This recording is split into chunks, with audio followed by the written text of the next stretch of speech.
Oh, I started it just Great after you cold said open, that. guys. What a shame. Great. I was going Say to it be again. like, what the fuck is Well- a 90-degree shape? And then I thought about it for a second. I was like, oh, Kyle is just really bad at the English language. He means a square. What's a 90-degree shape? Or you can mean a right triangle. Sure, I guess a right triangle also counts. Yeah, But that's but no basically one- just half of a square. So Okay, Yeah, that's but true. no one fucking uses the right triangle.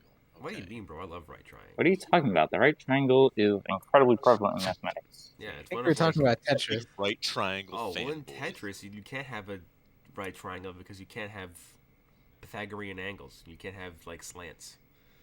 Which Yeah, would but be- then would I'm be thinking- horrible. Well, that's what I'm thinking though, because if they updated Tetris to have See, shapes that Dakota, fit but that's it, the Yeah. joke. That's the joke. But if Tetris had slanted shapes, then you could Oh literally my like only like. Because could you imagine trying to fit like a long rectangular piece with like a triangle? that's what I'm saying. You'd have to really have good RNG or block Yeah. placement. What if the game only Kyle could play well?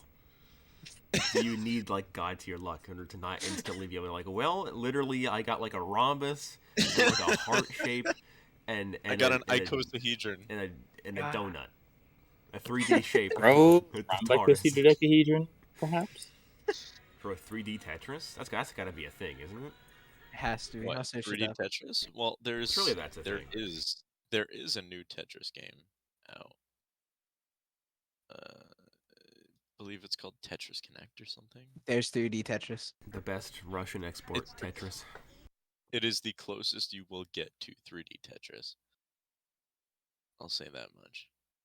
Anyway, welcome back to 20K2. Anyway, welcome to the Blue Phoenix podcast. I'm your host Kyle, and I'm joined by Kyle, and Kyle. Ah, yes. Mm, I'm yes, Kyle. Also joined by Kyle, and other Hey, Kyle. we'll be punching some And drywall. I am Kyle. Wow, too I'm real, the Xavier. I am the monster drinking specialist Kyle, joined by Kyle, and Kyle.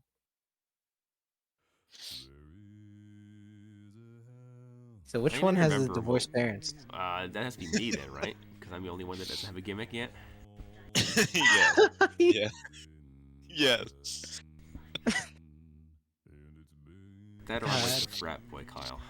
I don't know how I feel about that. No, Our you're the own one DM parents are actively getting divorced. in the actively getting divorced in the background of recording sessions. As opposed to passively getting divorced? What the fuck does this mean? Bro, passively, is that a Passively, debuff? they're at the law office. God, all I'm thinking about. Actively, you can hear them screaming about divorce. No, all I'm thinking about is that we throw out a special. It's like one of those things. It's like I listen to Kode and gaming, tabletop gameplay while my parents are getting a divorce in the background. That's all I'm thinking about. The recording, but you hear the same parents in that recording session. You're like, wait a minute. Wait a minute. So there's a feedback you're saying? There's the feedback. No, Nah, I'm bro, they saying just we're got divorced, recording in his remarried, and house. divorced again. It is a constant struggle over the divorce. Man, that must suck for that, Kyle. Get fucked. Get better parents. I know. If only it Wow. was that simple, bro. If only it was that simple. I was gonna say something, and I was like, I mean, I know a Kyle whose parents got divorced. Man, I'll say it again. Get better parents, bro. I know a Kyle's parents are getting divorced. It's this one right here. It's Kyle. False? Which one? Yes.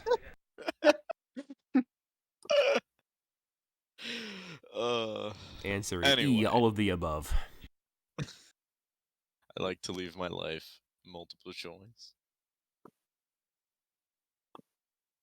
Anyway, last time on Dragon Ball Z, I think Xavier got turned into a vampire Yes. because we erased one of the timelines. So I don't really remember exactly what happened. I mean, I don't remember what happened in the mission. Did a retcon anyway, let alone the one before that. But for you guys, it'll be no time skip at all. Some shit turned into a tree. Shit was crazy, man. Those shrooms were wild. It was all in one of JVH's It was- dreams. Yo, we went back to that tea shop and we actually never killed that demon lord. Demon It was Lord. It wasn't an all arc one- demon that you were aiming Oh, up, Sharon? yeah. My bad. It was Sorry. all one big shroom filled. We all It drank was the that, same like, tea. the sloth juice that Oh the yeah. Boston drank. Oh yeah. Oh yeah. God, Everybody does that drank the does that sloth mean juice that except that for rec? No, JVH. all I'm thinking is that that's the rec. False, I did not drink No. it. No. Does that mean Oh that yeah, that that's true. was through the eyes of Boston Brook and X? Boston Brook's the protagonist anyway. We all know that. Got it. Understandable. Understandable. But is he the main protag? Yes. No. He is the protagonist and the antagonist. He is an entity. He is He's the everything at this point. antagonist. Honestly. Honestly, you know what? He could be like someone's father in real life. We wouldn't know.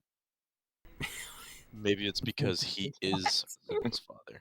Does he transcend universes? I mean, like that? Is that what you're Look, implying? man, he already knew It's the Boston Brook your father, mathematical- Kyle. What a plot No. twist. I'd I'm be Kyle's dad? shocked. You're my dad? I believe it. Wait, shit, that means my mom's gotta die. Wait a minute. Wait a What? minute. I'm not gonna ask. God, back at it again with psychopathic Kyle. What? No, the Lord. To be accurate. I guess I have to die too, because he doesn't have any kids. Wait a minute. But we just, none of this makes any sense. Erase this timeline. And cut. Lamau, I wish. I'm not that energetic. I'm too lazy to Oh, do that. welcome back to Quest of the Core Gaming, you know. Quest for the Core. Welcome to Quest for the Core. Welcome to Welcome to the Blue Phoenix podcast. Welcome to Quest for Game Codian. I'm your host, Kyle. I'm joined by Kyle, and Kyle.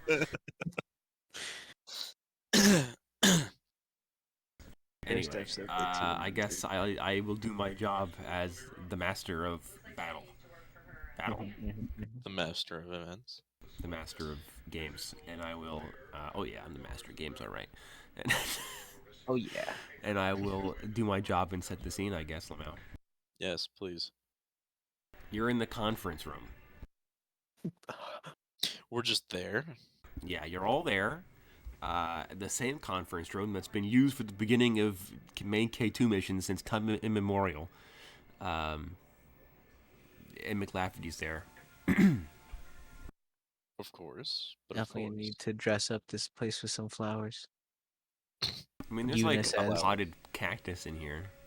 A potted cactus? God, no wonder she gets no. Anyway, I feel bad for the No, cactus, Rick. honestly. you know, this is true. That cactus has seen some shit. Yeah, I was gonna say that guy has seen some things. He has Man, like a bunch of scars on him, big grizzled handlebar mustache. Bro punished potted cactus? Covered in. Punish cactus. Honestly, I wouldn't be surprised if that Punished cactus was an cactus anomaly they're using to bark. keep track of us. He's how the employees clock in every day. If the punished potted cactus sees them, then he telepathically and arbitrarily decides what their status is, if they're on duty or not. That's rough. I feel like that would be an exploit thing. People would just find excuses to walk into this room. Like the cactus could like reset, their status to off duty, and they could just leave in the middle of the workday. Shift speed run at 80%. Any Guy percent just cactus flipping speedrun? the door open and closed 1,000 times a second. So punished cactus is here, along with the rest of you idiots, and McLafferty, who's also an idiot, but she pretends not to Less of an An idiot. idiot savant, a professional idiot, you might say. be. A professional idiot, yes. And she's like, oh, She is the best at what she does. not really. Yeah, And you're I was Wow. gonna say that. Harsh. I mean, I'm just saying, like, I mean, sure, she's your guys' handler, and you're like the A team or whatever, but I mean, they're like, because she's like a grizzled veteran, you know. If you guys got like a brand spanking new handler who like played by all the rules and followed the handbook and stuff like that, they do They a get much better fired. job. Oh, What are you talking about? It'd be I so mean, we boring. probably I would wouldn't get get to kill any civilians. Accidentally, of course. accidentally. That's all I'm saying. Just accidentally. quote unquote. Acceptable casualties, okay? It's not my problem. They are My fireball was there first. Okay. my pick six just reached. They walked into before the I fireball, alright? So yeah, so Lafferty's there, and she's like, "All right, so."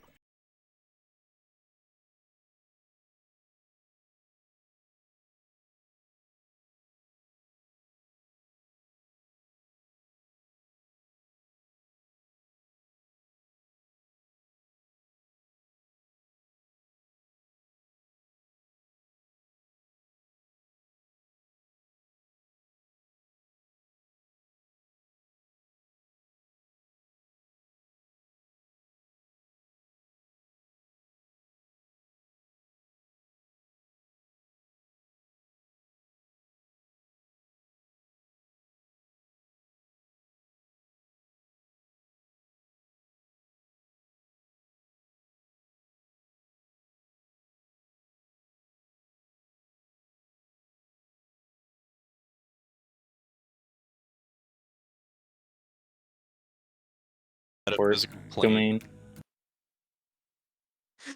God, does that mean that the Bone Fairy knows what Brazil is?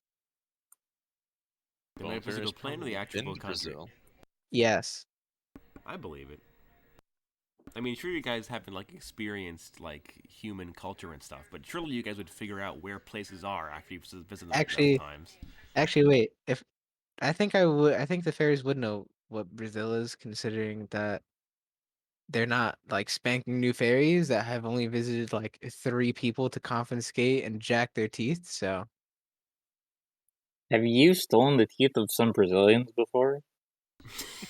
you would turn to X and be like, "No, they just so happen to be punched out of that one person, and I got a tan there." Now I'm imagining John Paulo as a tooth fairy. That's cursed. That is cursed. that is very cursed. He runs to like, God, does that mean he gives teeth to like tooth fairies that can't meet quota? Bro. That's Deep tooth fairy lore. tooth lore. No longer, a loan shark has a whole new branch to it. Actually, loan shark could be pretty funny because sharks have like a billion teeth, don't they? A fairy shark? Bro, K2 Jean Paul is a shark man? That's A shark fairy? That's weird. God. Anyway, yeah, I mean, Lafferty's like, so yeah, if you guys have done ogling in the fact that you're going to Brazil, yes, you're going to Brazil and you're going to Rio, because the JPCU office down in Rio has discovered, well, claims to have discovered some very interesting items that they think that we up here in the HQ need to see. But they won't say what the artifacts are, or what they do, or where they found them, because apparently the items are so sensitive and the information is so need to know that the Rio team doesn't even trust their own members. So they're trusting Louisiana? That sounds a little bit sus. Well, All I'm we're saying you That know is a little we're, bit we're the sussy. HQ, you know. So if somebody in this office is corrupt, then there's a problem. That's There's why a I'm sending you problem. guys, because I know that only half of the party is corrupt in this case. Only half. Only half. I Only turn and half. like, half. Yeah, I boss turn rules to Honestly, better than JVH. nothing. I turn to X and I go, JVH makes half of us?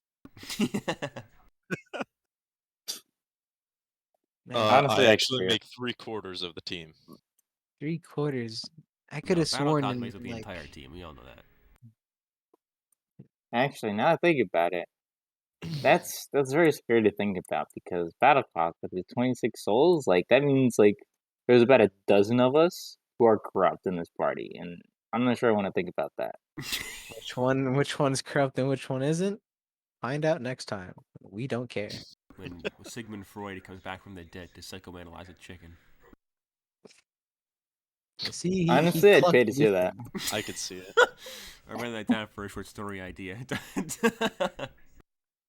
Oh my god! What if Babcock brings him back from the dead just to mess with him? Sigmund Freud? Yeah, just to mess with him.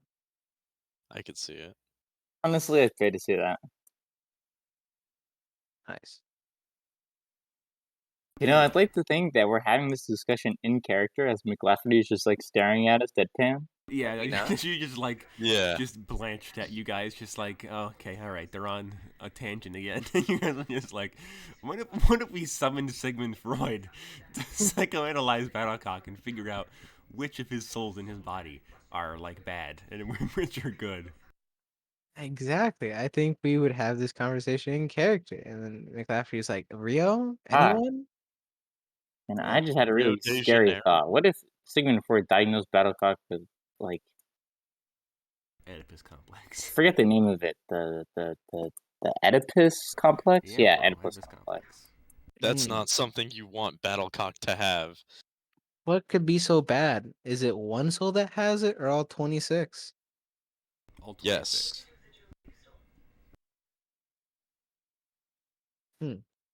So yeah, I think McLafferty at this point is just thinking about how the gods should Death. really dole out cosmic power a little bit more wisely, and shouldn't give magic to just like you people. She like snatches fingers at you guys, and she's like, "Hey, Brazil, I'm gonna send you to actual Brazil if you guys don't shut up and pay attention." It's like, no, I thought you were done. You said you were just gonna send us Brazil, go collect some artifacts, ija. But I gotta explain the situation. All right, You did. explain. They found artifacts somewhere. They want you to go look at them, and then they want you to bring them back to Louisiana. That's too simple. I That's turned too to X. simple. I don't trust it. I turned to the rest of the group. My guys, I think she's going crazy. This is the second time she said that. And then she snatched her Honestly, at you guys, and he's like, "Hey." I think you should be more kind to the old woman. You know, she's been on the job a while. You know, she's really earned her stripes. Even if her age might be getting to her a little bit, you know, we should have respect for our veterans. I thought you were about to say her elders. I was be like, I'm pretty sure some of us are older than her. What? No. You want to talk primordial. about We all know older? But yeah, so everybody's like, so yeah, the Rio office is on the outskirts of the city. It's like an hour's drive outside of the city. So you guys are gonna take a plane down to Rio, and then you're gonna go to there, and you're gonna meet with the site manager, whose name is Dr. Neto Aruda. You're gonna talk to Do him. I know Dr. Aruda? You probably have heard vaguely of him. He is Brazilian born. He speaks Portuguese and English and like Latin and stuff. He specializes in like older forms of magic, so not like the modern way, but he uses like old spellcasting languages like Latin and stuff like that. He's also very big into history and like anthropology, and he studies like cults and things like that. That's already sus. Huh? What? Are you judging a man based on his studies? Yes. Boston Brook is literally a professor of the occult. I don't know what you mean. But Boston Brook's okay. I think you're classist Boston right now. Brook is the exception to this. JVH, are you being classist right now? I'm being classist against you. I don't even study the occult. And fairies have no concept of money. Yes, that's why I know I'm richer than you. I think. What are you talking that about? mixed up. Have you not studied the t-shirt. empathic economy? Yeah, bro. What about the teeth economy? Teeth are not recognized as a formal currency. In the meat market, it is. I'll have you know. I'll have you know, teeth are very recognized as a currency. All right. In which world? I don't know. I wonder. Yeah, I wonder. Honestly, you know what I'm thinking about now? What?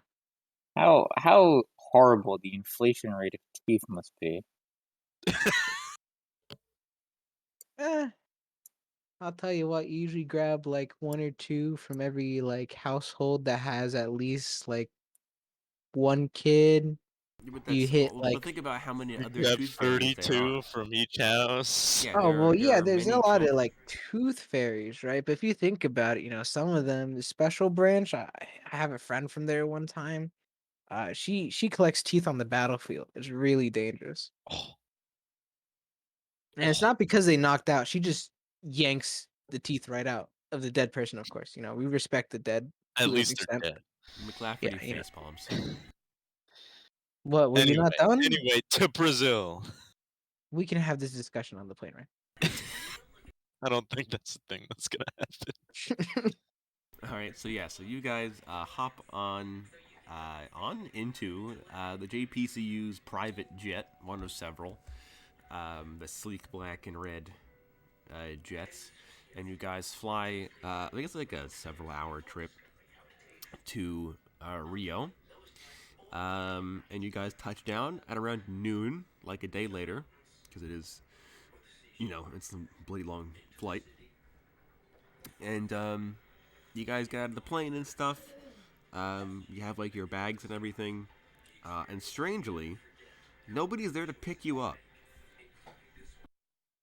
I wouldn't say that's JVH checks strange. his watch condescendingly. What that watch do to you? Well, our ride is supposed to be here, I mean, did she tell us there's gonna be a ride? but it's Usually there is an escort. there is usually a ride. Mm, mm, mm. So to not have a ride, this is all right. I'm gonna call up the Brazilian branch.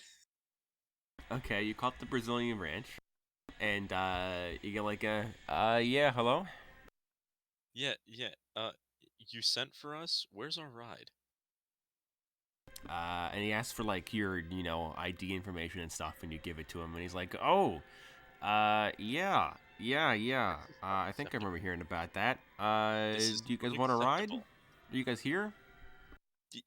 No, we're only in Brazil. You Hey, got the X, wrong is that Brazil. That happens pretty frequently. It's like, hey, X, is that If you don't get a what car that here statue? in like 5 minutes, I shrug. The guy's I like, will all right, test I'll. I will perform tests on you, and they will not be humane. He's like, okay, boss. Yeah, I'll get some guys on that right away. I'll hang up. All Hey, right. Boston Brook, what's that statue over there? It's like a guy with his arms outstretched. Buster looks up and he goes, oh yes, he wants a hug. Huh. I was about to make that joke, but I was like, do they have a concept of what Jesus is? I mean, Probably I don't not. think the fairies know. Jeez, why would Yeah, they I know who don't think Jesus they. was? Not. I don't know. That's why I didn't make the joke. I was like, JVH will chime in. He was a big pansy. it's a He big got pain. stabbed and got popular. Honestly, I agree. Wow, what a group of massive apostates we have here. I mean, I don't know what you expect. We have a mythological creature, that guy who is literally a cultist, a hell worshipper, and I mean, Boston Brook. He might as well be a hey, cultist, honestly. all right. Let's be real here. I've beaten his respawn timer. You did. I've got a higher KD than Jesus. Are you, are you saying that when you died for the first time, you're like, take that, Jesus, I took only 5 minutes? Yes. Yes. Wow. See, what's funny is that we're Yes. recording this like a few days before Easter, supposed to happen.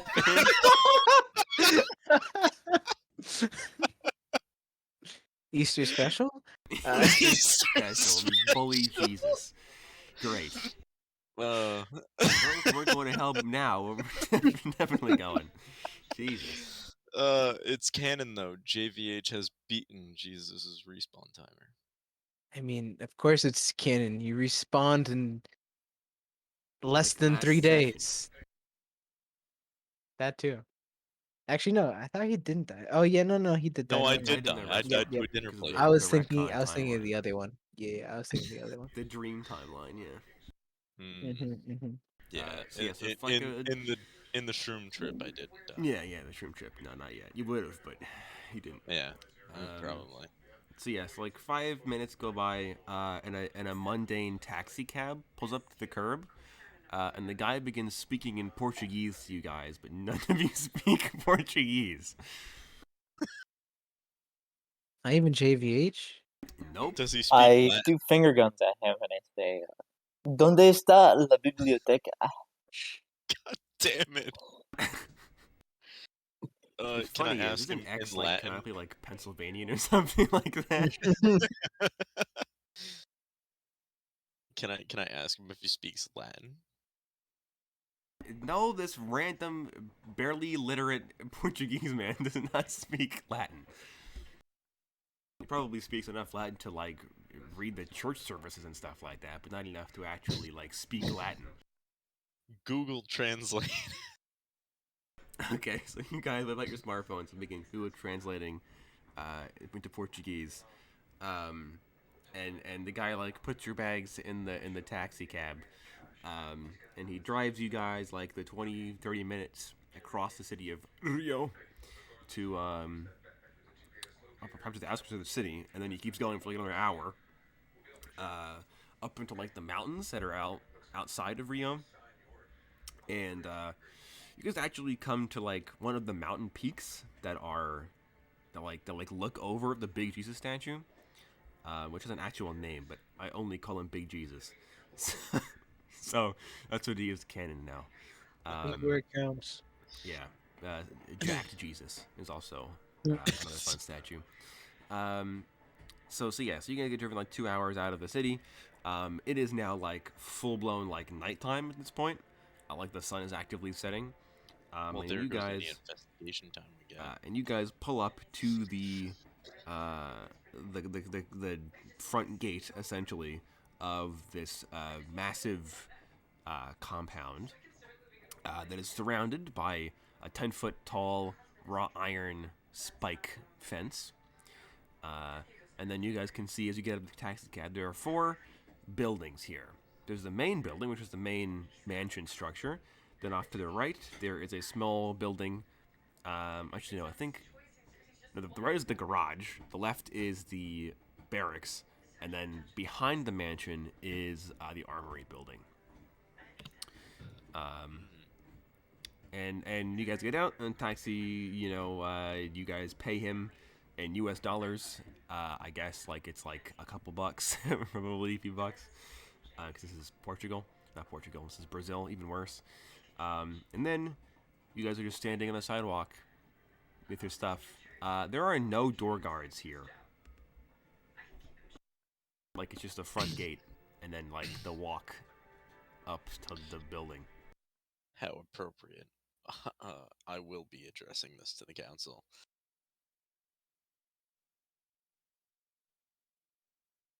This is deplorable conditions. All right, It's yeah. in Brazil. Into the main building we go. Cool. So you guys walk up through the front gate, which is unlocked, by the way, and you guys stroll up the like dirt, like gravel road, essentially, up to the front of this mansion. Jimmy, you probably remembered when you heard about the JPCU clearing this place out. It used to be super haunted. It used to be one of like the mansions for the Portuguese monarchy, like they're like nobles, and then when the nobility got thrown out,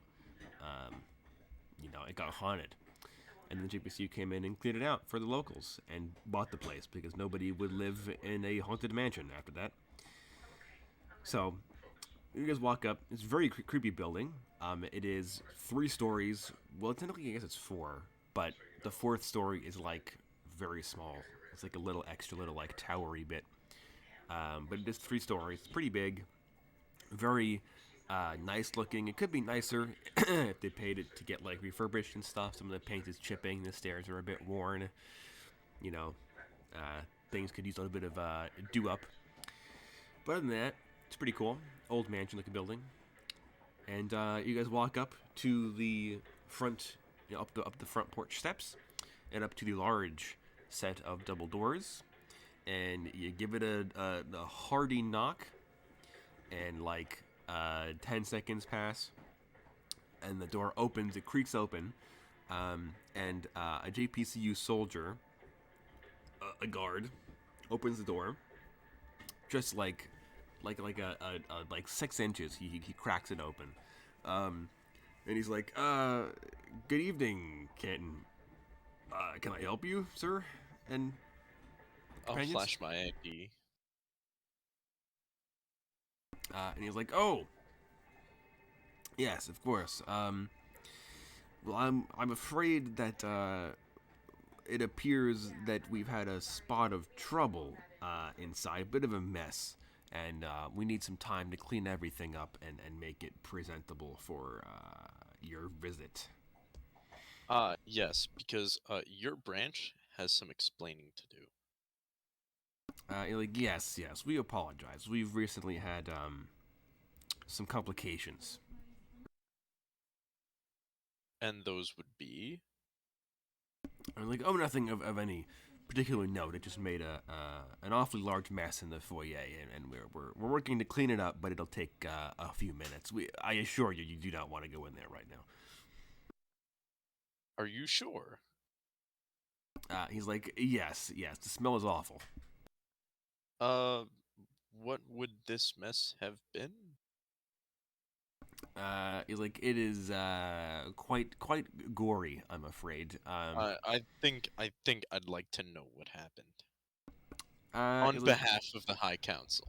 He's like, well, you see, it would appear that there was, I mean, I don't know exactly what happened. The shift just started, but from what I heard, there was some kind of like an escape attempt or something, I think, and some people got turned into giblets. So the foyer is kind of full of bodies and chunks of salsa. So I'm no stranger to that. I would like to enter.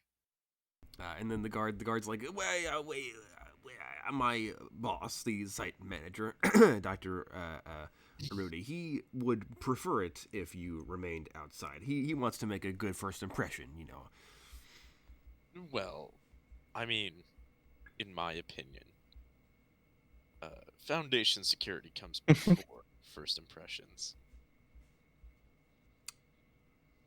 And he seems like I confused. walk up Yeah. to this guard and I sort of lean over to him and I put one hand to the side of my mouth as if I'm pretending to basically hide this from the others, even though I'm speaking at room volume. I'm like, I'm not gonna lie.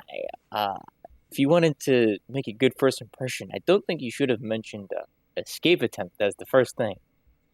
And the guy's like, what do you want from me, bro? He asked. I did ask, yes. Yeah, I'm not gonna. I wasn't gonna come out and say what happened, but I didn't really have a choice. I pat him on the shoulder. With due time, you shall learn, or not. And you pat him on the shoulder, whatever. And he seems very nervous at the moment. Like he's like looking between all of you, super shifty eyed. Also hasn't opened the door any farther. It's still like, only like a handful of inches open. Turn to him and be like, all right, look, I'm gonna be real with you, buddy. Okay? You not letting us in is even shadier than if you were to let us in and we could just see what happened for ourselves. Because we're not just researchers. And he's like, oh yes, I'm very much aware. We were made privy to your visit a few hours ago, and that's why we've been rushing to fix this. Wait a minute. You were only privy to this a couple of hours ago? Well, the news only came through, that. I mean, I'm only a private, sir. I don't. We usually only learn these things, um, pretty close to the date. I would assume that the site director told you guys, and he learned but knew it was going on much earlier. But I only found out a few hours ago.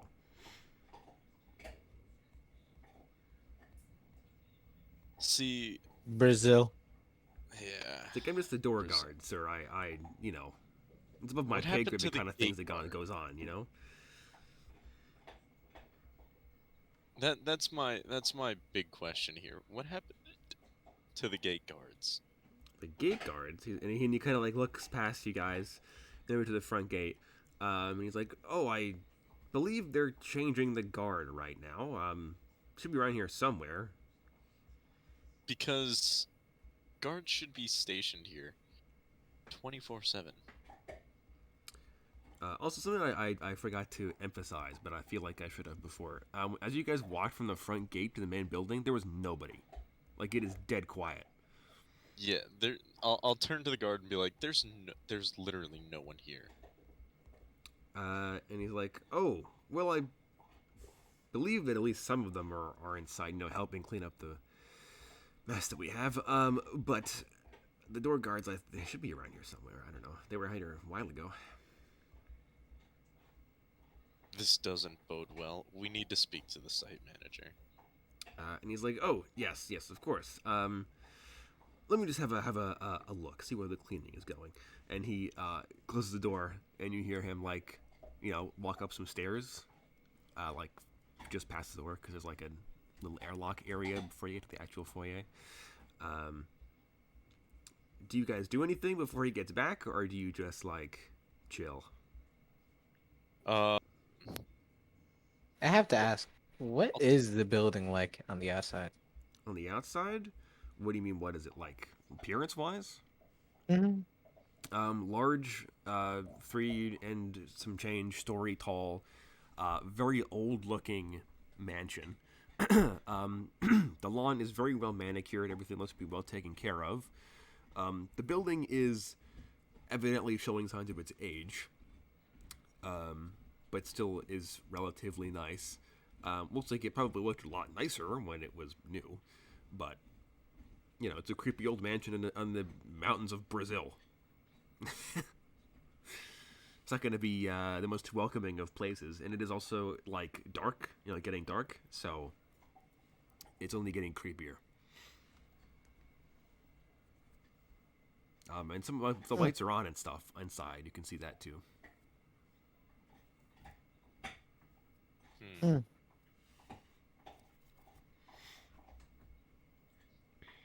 Well, shit.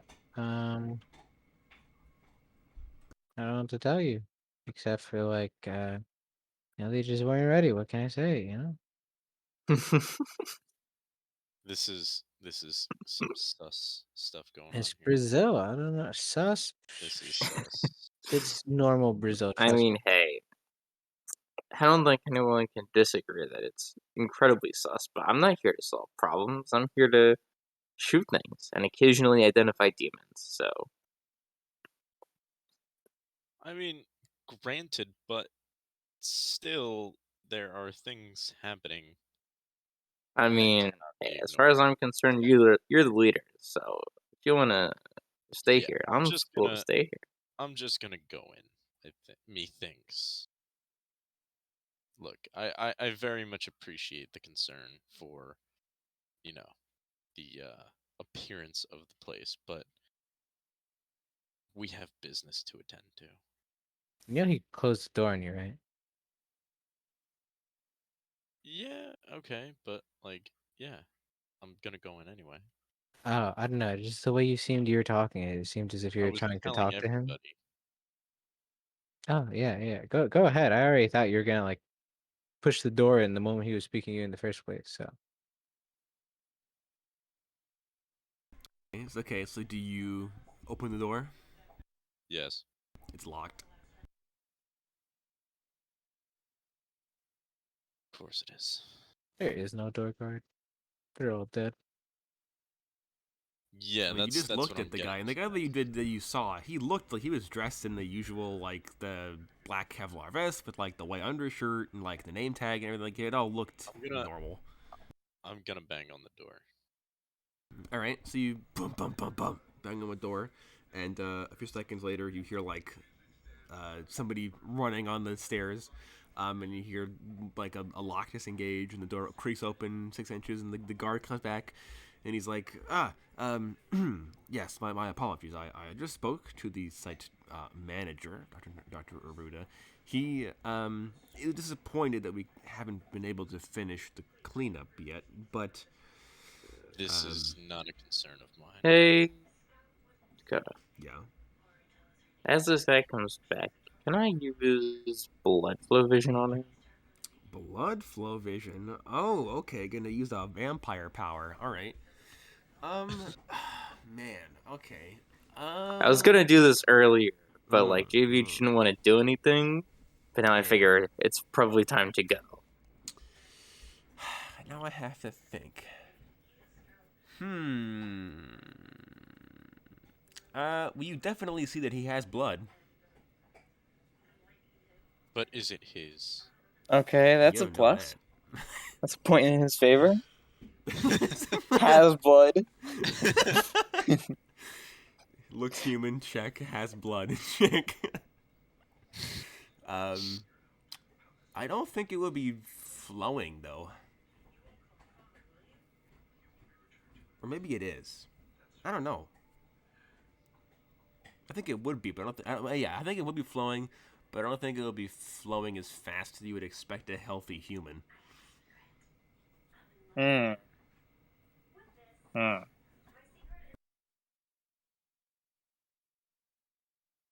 I guess as this guy comes back and he's like trying to explain like, oh, the director is like so disappointed. I'm just gonna just start like chuckling as I stare him down.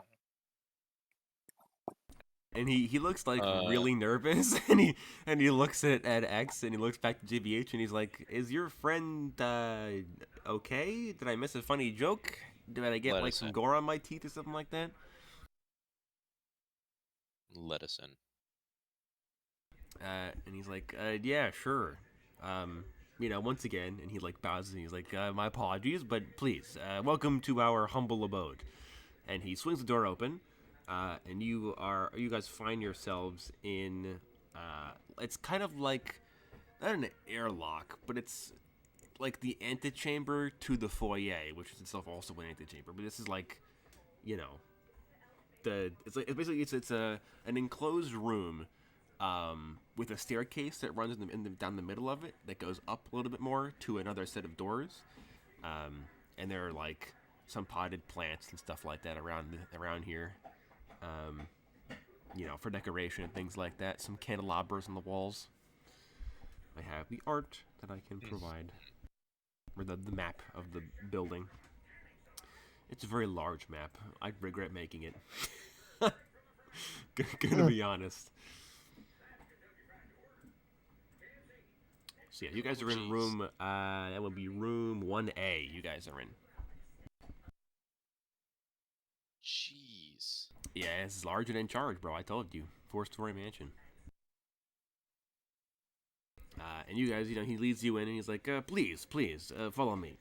And you can see that this dude, he is dressed in the usual JPCU guard attire. Nothing looks out of the ordinary. Has his name tag on him and stuff like that. And he walks up the stairs to the other set of doors. And he's like, now, please, if you don't mind, this is just an airlock here. Make sure none of you are carrying anything anomalous or particularly, nasty pathogens or anything of the sort in with you. Several of this group are anomalous in nature, so... I'm like, oh, yes, thank you for letting me know. I will tell my associates on the inside, just so, the alarms don't go off and they turn the turrets on or anything like that. And he quick talks into his radio and stuff, and he's like, oh, I got some guys here. They're coming in. They're from HQ, and they say that some of their blokes are anomalous. So when they flash up on the scanner, don't gank us. And then he's like, all right, folks, please do follow me. And the interior set of doors that are also large, like swinging, they look wood, but they are to be an airlock. And he pulls them open, and they're like 6.5 inches thick. Like, they are massive. And they're super heavily reinforced. And he swings one of them open, and he walks inside, and he gestures for you guys to walk inside. Okay. Yeah. Walk inside. I do so. All right, you all walk inside. You all file in. The door, he closes the big door behind you, and you hear like some, scanning going on, and you hear like, like tss, as the air pressure changes and the air is purified from the outside, and then the interior door, which is also heavily armored. This one is actually like a sliding metal door. It opens up automatically, and you guys find yourselves standing in room 2. In room 2 is a massive foyer with a bunch of columns in it. There are 2 large sets of carpeted stairs that run along either side of the room, and they go up to the second floor. Then there is a doorway right ahead of you, where you see a big dining room area set up, and there are ways to your left and right. The foyer, there are like a dozen or so corpses littering the floor here.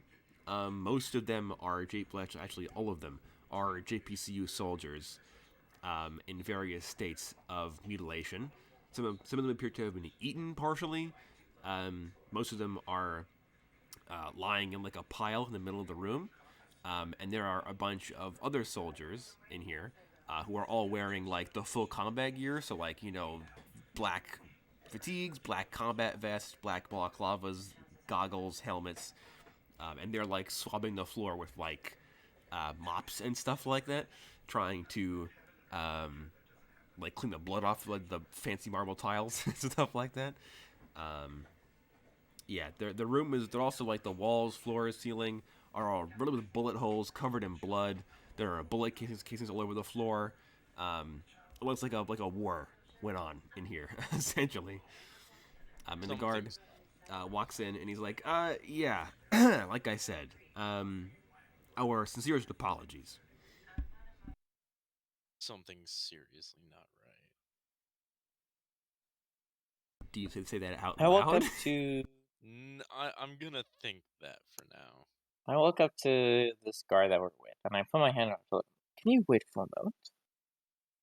And he's like, "Oh, yes, of course, of course. What do you need, creepy man?" Oh, nothing. I just need to take a look at all this violence you see. And I'm gonna use blood flow vision again. I'm gonna look between him. I'm gonna look between the corpses. I'm gonna look between him, and I'm gonna look between the corpses. Okay. I'm gonna look between him, and I'm gonna look between the corpses. Sure. The corpses are all pretty drained of blood because they've been lying here for a while, and they're all deceased. Obviously, they're corpses. Where is the thing I'm looking for?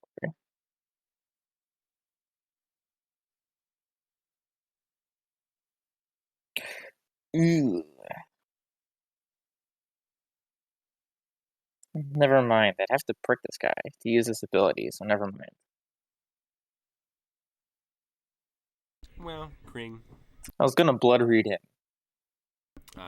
but but I need some like a sample. Give a blood so sample really quick. Hey, could you just give me a little bit of your blood? Can't you blood read what's on the floor, or you don't want to attempt it? Because aren't they all the bodies of guards? So you could just blunk, you know? true, but I'm kind of looking for this guy's Trying to see what specific this signature. guy is. I was gonna like at him when we went through the airlock, but I feel like the moment has passed. So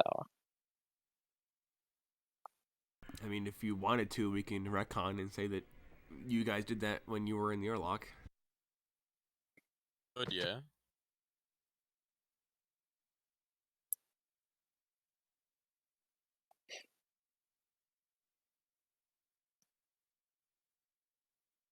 Lamau? Indeed. It's up to you, though. I don't have a preference.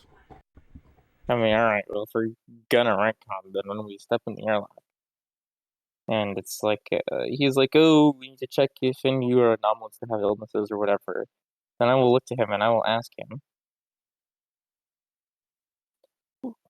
what kinds of illnesses, perchance? If I had a bit of arrhythmia, would that tick off the sensors?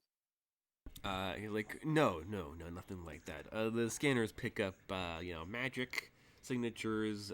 They check reality levels to make sure that, you aren't gonna walk in and, like, I don't know, destabilize localized reality, or, I don't know, cast 9th level fireball at will, but you guys are all, of the appropriate clearance for that kind of thing, so. Ah, I see. Well then, I think you'll be fine. And I pat him on the shoulder. And he's like, oh, ha ha ha, and he, like, chuckles, and you see he, like, turns around, and, you don't see it, but the camera sees his eyes, like, go really wide, and he's like, ooh, just freaking out.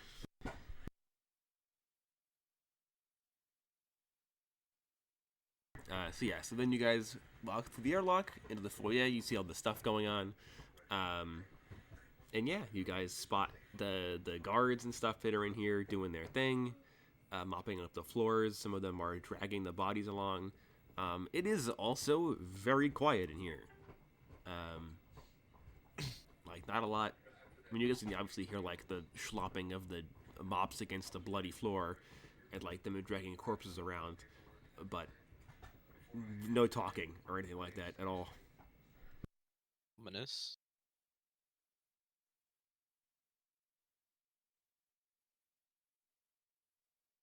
Quite ominous, but alrighty. Yeah. And it also would smell, like, awful in here. I mean, for you guys. For X, it smells delectable in here. Take a deep breath as we step into the room. It smells like lots of blood. I mean, you... Actually, yeah, I'll let you because you're a vampire. You know that there is a lot more blood exposed to the open air than you can see in this room.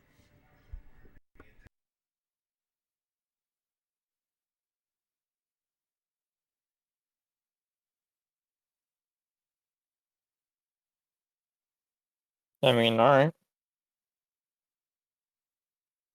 More for me, I guess. You share this He's gonna information. start licking the floor. No, but I mean, like, JPH hasn't asked yet, so I don't say anything. Well, what are Like you I getting said, at? I'm here to shoot people and occasionally identify demons, not solve problems. I mean, but your rank is literally investigator? And Doesn't that preclude your job description is to investigate? I mean, hey, I did the investigating. I just haven't published my results yet. All right, I'm writing my thesis. Would you care to? You can't rush perfection. Fair enough. I think I cut you off before, Kyle. Are you gonna say something? No.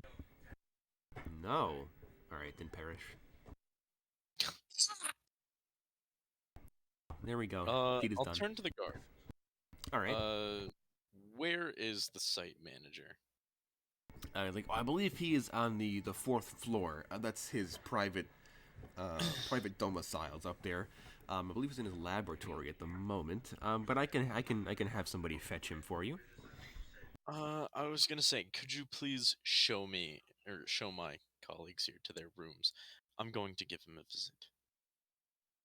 And the vampire's like, oh, we were not... Vampire? The vampire? The vampire, yes. He's like, we were not prepared to house you guys. We were under the impression that you were gonna, like, buy rooms in the hotel in the city or something? Did I ask? I mean, no, but we also All don't right, have then. any free... Seeing as I outrank you, see, my friends, to somewhere comfortable for the time being. It doesn't matter if it's a room or even a lobby area or just a break room somewhere. Oh, a no break room needed. I'm quite comfortable out here. You're like, oh well, if you're, I mean, there Then is a break You room. guys It's over. can stay here. Then just stay here. I'm going to his court. And the guard looks very confused. He's like, what's going on? Okay. You above your pay grade. You're like, yeah, of course. I feel like If Yuna's you just are even a chillaxing guard. on Nyx. I'm going to death stare the guard. Guard dies. He just looks very nervous. Are you I a think guard? after JVH walks away, I'm gonna step over to Boston Brook and I'm gonna start up a conversation with him. Before I leave, I'll be like, Boston Brook, Yes. the chicken's in charge. What? Battlecock, don't let them do anything. I swear, nepotism, nepotism all the way down. No, I'll leave Boston Brook in charge. Boston Brook, don't let them do anything I would let them do. Of course. Perfect. Also, Boston Brook has had a hand on his gun the entire time. Like he just had his I've had my on hand his on gun. my sword. Don't worry. Yeah. While I'm in the elevator, I'm going to like. Actually, take there is my... no elevator. Oh, there is just you got to take the Stairs? staircase in front of you Stairs? to the second floor, and you gotta walk through the second. Actually, no. Yeah. So you go up to the second floor, and you gotta walk around, and then you go to the right, and then that staircase brings you up to the third floor, and then to get to the fourth floor, you gotta walk all the way down to the middle, down that spiral hallway, through another security airlock, and then into the stairwell for the fourth floor. Go to the fourth floor, go through another security airlock, and then you're in his bedroom. While I'm taking this journey to the Excuse fourth me? floor, I would like to cast True Seeing. That is a like half an hour long ritual. I'm gonna walk very slow. You take a half hour to get there. Okay. I would very much like to take half an hour to get there. I feel like within the half an hour, I feel like Nyx would get bored and start like poking the gore on the floor with her fingers and be like, Okay, so yeah, so you just like I don't know, climb to the second floor, and then duck into like a like part of the hallway where there isn't anybody, and you just start casting the ritual for true seeing. I should also note that when you climb to the second floor, the smell of blood does not go away, and the signs of battle don't go away either. Okay. But yeah, I would like to cast True Seeing. All right. In the meantime, what are the rest of you doing on the first floor? So yeah, half an hour, huh? Jesus. I walk over to Boston Brook and I start up a conversation, hushed of course, and I ask him, "So, Boston Brook, what do you think the bets are that good old director? What was his name? The Brazilian guy? Don't remember. Director Aruda. Director Ruda is still around." Mossberg's like, well, I mean, I don't know to be quite honest. I think it's a decent chance. I mean, usually directors are quite powerful spellcasters and stuff like that, so surely he'd be able to at least hold his own against whatever did this. And Mossberg gestures to the bodies and stuff, and he's like, I mean, this all looks fairly mundane. You know, it looks like bullets and stuff like that. I don't think any, reasonable amount of mundane people with guns could take out a site manager. It's true, perhaps, bro. I'm at this point. I'll just say I'm in like a bathroom on the second floor. Yeah. In the Macarena. Ritual. Yeah, someone walks into the bathroom, sees a glowing light from underneath the stall. I will also call McLafferty.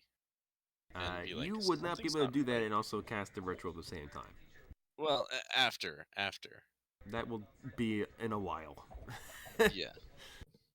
Yeah. To the rest So of while you, they're the saying first that, floor.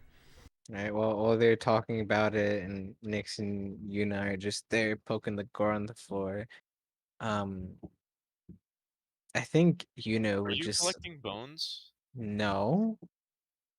Why not? He said somewhat defensively, "No, me Why take not? bones." Why Me? aren't you? Bones? Why? Because people are looking. Is anyone looking? Well, then wait until. I mean, there's wait like until... half a dozen Make an people in this agility room, check. so Make an Yeah. agility So anyway, so she's poking gore on the floor. I think Yuna would be like, "You think they shot themselves?" who are you asking? In the Actually. open air? No, I'm talking to both Boston Brook and X. Like I haven't examined the bodies, but if there's like a bunch of dead guards and gore bits, I'm just thinking like I'm suggesting that it might have what's the word I'm looking for? Like the guards were turning on themselves in a sense. I don't know, I didn't feel like Well, examining a body. I do have another question for Boston Brook. Of course. In this hushed conversation of ours, and I'll ask him if he knows of any magical maladies that would slow a person's heart rate. Slow a person's heart rate.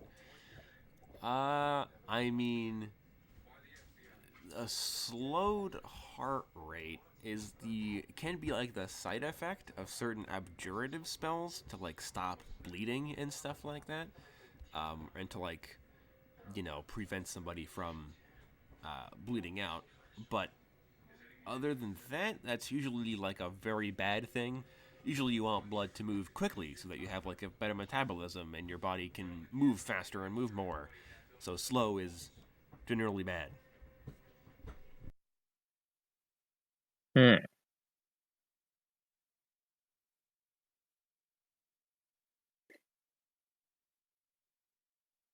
Well, if he doesn't give me anything in particular, then I guess I look back over to the guard, and I'm going to, I guess, try to assess his outfit. Assess his outfit. All right, a roll for Yeah, drip. but no, I'm gonna try and see if it looks damaged at all. I guess would be the way to put it. Uh, sure. Roll me a perception check.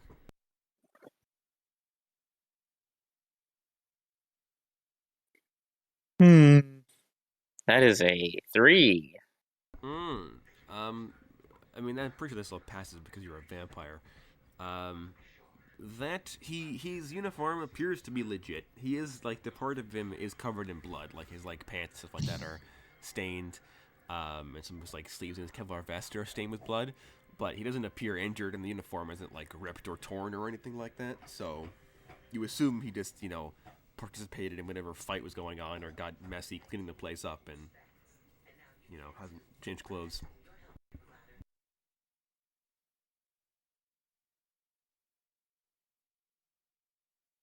All right, well then, shrug. You only got a 3. Dang. Unfortunate for you. Lamau. Is anyone else missing a uniform? This dead body. I mean, there are like I guess there are like a bunch of guards in full combat gear in here that are also like cleaning and stuff like that. There would be 1, 2, 3, 4, 5, 6. There are 6 more guards that are in full combat gear, full helmets, balaclavas, goggles, vests, fatigues, and then there are 4 like more of like the casual guards that just have like the flat caps and like the dress shirts and the Kevlar vests and stuff like that. And one of the 4 is the dude that brought you guys in here, and he's just still standing here, like a few feet away, just kind of like looking around, like occupying himself, staring at the wall. Do you mean to tell me like he has nothing better than to do than awkwardly stand near us? I mean, what? I mean, he was told. I mean, as far as you would assume, he was told to like make sure you guys felt welcome and stuff like that. But you guys were like, no, we're good here. So he's just I there. like shoo him. Like Nick's would go, shoo, shoo, go, clean, clean. And he kind of like shuffles Yeah, I look backwards. over and I'm like, don't you have like some kind of patrolling to do or a door to guard? Surely something. Technically, you guys outrank him. And he's like, well, I usually watch the door that you guys just came through. So Go, watch, guard, I mean, clean. okay, he takes 20 steps to the right, and he's at his post. He just stands there. He's still like he's behind you guys now. Actually, he's just there. He looks very embarrassed. He's like, I mean, okay. I think Nyx is going to bother to take perception checks at all the body and people, you know. One is to assess how many bones she can collect stealthily, and two is to, you know, be Stealthily, yeah, the guards, behind they just hear He's a Hey, horrible if you roll rending an of flesh as you agility check- remove a man's If skeleton you from his roll body. an agility check, You're right. I can bone. muffle this sound by, you know, can sleight shred the of bone hand is a quietly. wonderful thing. It's like a fart. You can mask it. Yes, let me. Excuse excuse me. My sinuses are acting up. I mean, like I said, assess how many bones there are. It's not like they're putting these bodies in pocket dimensions. They're just, you know, piling them somewhere. I mean, it was like a pile of like 6 or 7 of them in the middle of this room. Am I missing any bones? Am I missing any bones No. still? No. Okay, so that's probably why I wouldn't care. I still want to, you know, assess said bone count. But I secondly, mean, none would of be them appear to be missing any bones. okay. And of the guards, The alive ones? yeah, are they missing any bones? No, they've all got their bones. Oh, shame. Okay. And then the next thing, if you want me to roll perception, would be to, you know, be suspicious, because I assume I'd be here long enough not to just, you know, kick and punch and steal bones. You know, we I got a get whole that. half hour, GV Yeah, I guess I'd get. asterisk walking up the stairs asterisk. Yeah, I guess I'd take my hint as the next person to suss out the guards and be like, maybe I should do something other than poke this one flesh they're not cleaning. Nyx thinks to herself as Yuna, you know, files her nails with the nearest bone shard. Actually, Yuna could be listening in on conversations. I That mean, there are is none. What conversations? Yeah, no one's talking. said they're dead quiet. All you hear is the, you know, swishing of a mop and the moving of dead bodies. Yuna doesn't have to I be guess I in the will same area as you. There's bound try to be and a conversation going on Hold somewhere. on, I need to see if Yuna has a certain thing, and then I will tell you if I will do that. Can't she go invisible? What? No, she's been visible. Exactly. Ah, okay. Um,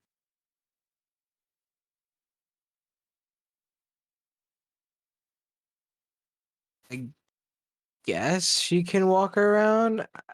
I don't know really what she would do, but I would like to clean up on an X's perception check. I mean, what are you looking for? Well, everyone kept on mentioning guard clothing and how it's kind of odd, so I was like, sure. Maybe I Make me could an pick up on. intelligence check instead, then. Okay. Where's Nyx? Nyx. Wait. Oh, okay. 8. All right. So first things you notice, the guards whose faces you can see, There's one at each of the entrances and exits to this room. That are on this floor. The stairs are just manned by like the guys cleaning the bullet holes out of the walls and removing blood from the floor. And then there are the 6 guys whose skin, period, you cannot see. They're just fully geared, like mopping the floor and like dragging bodies out of the room, to and fro, stuff like that. You don't see anything super weird. I mean, I don't know. I don't know what you're looking for. I don't know what information to give you besides that. All right. Something is up. What that something is, I don't know. I want to see what if everyone's wearing the same uniform, or if any of them actually properly have their uniform on, and not just these guys switched bodies quickly when they heard JVH was here. They all appear to be wearing like the appropriate uniforms that you've seen JPCU soldiers wear. Like no one's missing a badge, no one's wearing a helmet they shouldn't. Nope. Yada yada yada. Okay. Okay. Here's a better question. From the dead bodies that we've seen, how are they maimed? How did they die? Sure, you can make me an intelligence or a perception. I don't really care. 8 for intelligence. All right. If the bodies are far away from me, I just have Yuna do it. I mean, they're like 15 feet from you guys. Like they're in the middle of the foyer, so they're readily accessible. They all appear to have, most of them appear to have died, you assume, from bullet wounds. All of them are pretty severely, like Swiss cheesed, with at least like a handful of holes in their bodies. And then only a few of them are like missing parts of their body. So like a few of them are missing like jaws or like fingers, like hands, feet. There probably are a few that are missing like chunks of their torso and stuff like that appear to have been like gnawed at or like bitten away.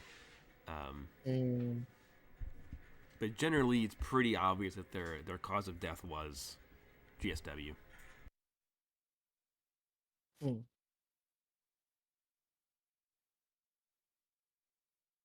And how many guns is the gun to body ratio appropriate, or I mean, they cleaned up the guns already? So it seems like at least the guns that the corpses have are all gone, or that they would have had are gone. The guards in here, the ones that are in full combat gear, they only have their sidearms that you can see, and same with the dudes that are in like the lower sec guards. They have their pistols in their holsters, and like the flashlights, and like their pepper spray canisters and their tasers and stuff like that.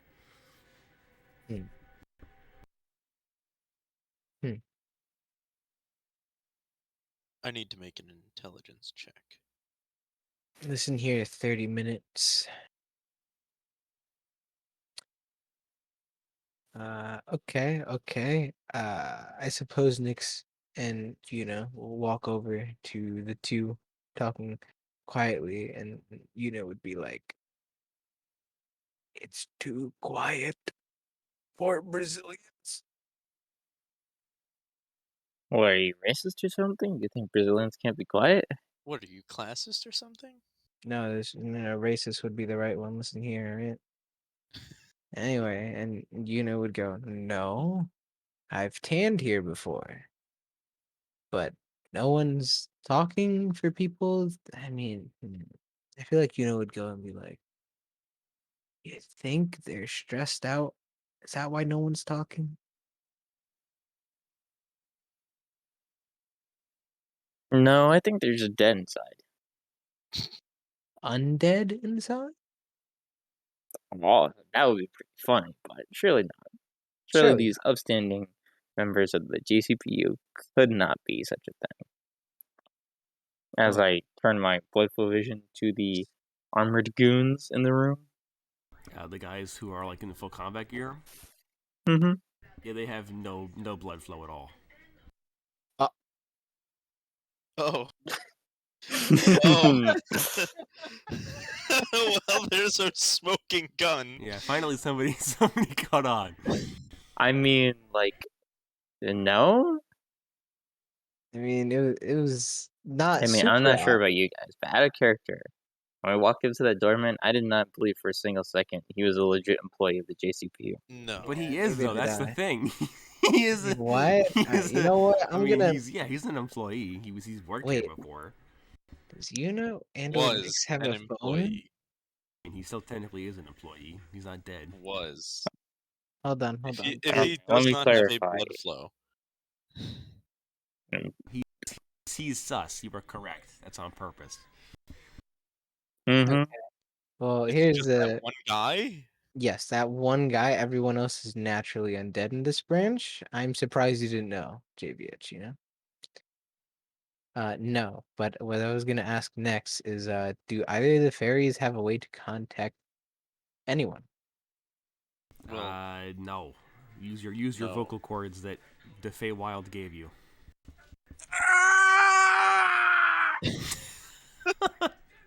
Boston Brook has a phone.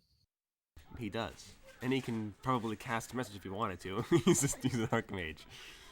Well, I was gonna have him, do the part that JVH did, except I don't know if that would lead to that. What? Contacting McLafferty, McLafferty? because I mean, I don't know whether you or McLafferty know more information on this, and I was like, just like text both. Can I of them. make an intelligence check to see if I know more on this? I mean, you're not there to know if you should know more about this. Well, I need to do it. I need to do an intelligence check anyway. Yeah, for the ritual. Yes.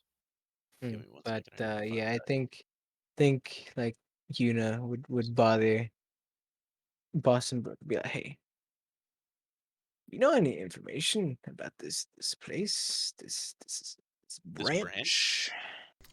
My from book would be like, no, actually, I've only ever been to the Amazon a few times in my career. Yes, never been to Rio specifically. I don't believe. Yeah, certainly never been to this building specifically. That's for sure.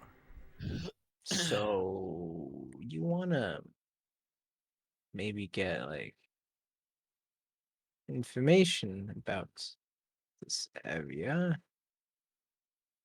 Because these guys are kinda weird.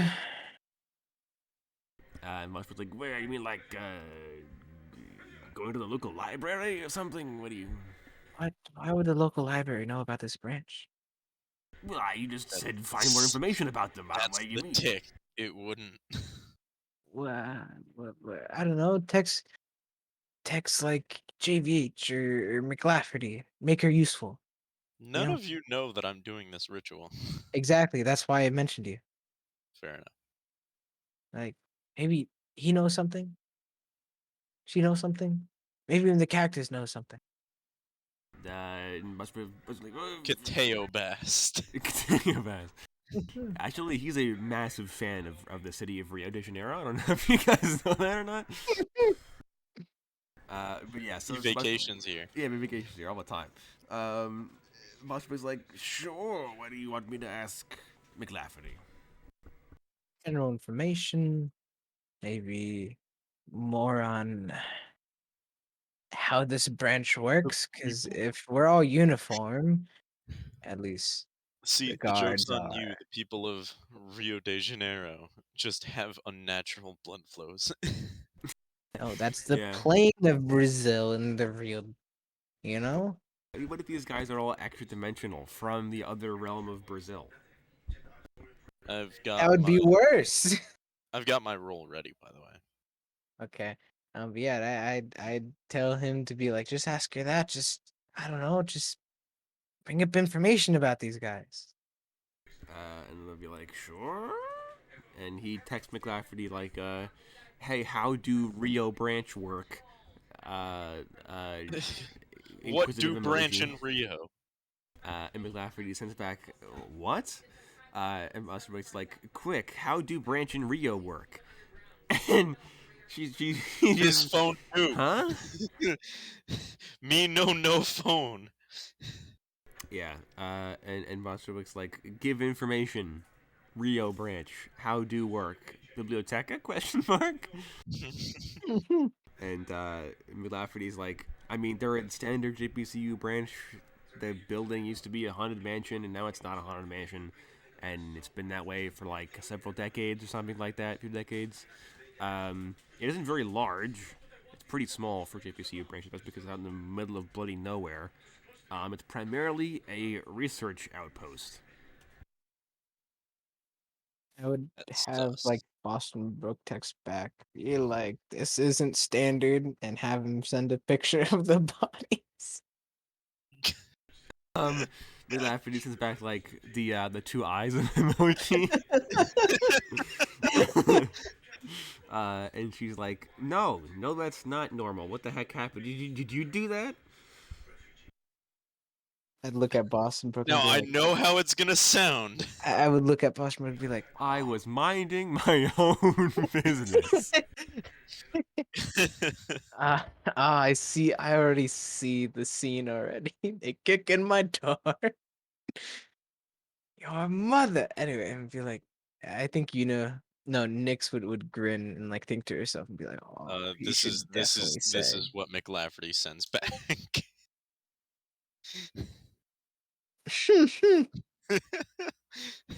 Yeah. I was about to like have Boston Brook be like, oh, say it's you, but I was like, oh, not the time, and I don't know, have like bring Exon for him to explain things, because Yuna's just like, Nix, what are you doing? It's like Nix is like freaking out, man. Yeah, What are you doing? I'm having X explain his side of the story, because clearly I don't have blood flow, I have bone flow. Bone flow. Cursed. Marrow. Yes. Marrow site. It's called a calcium scan.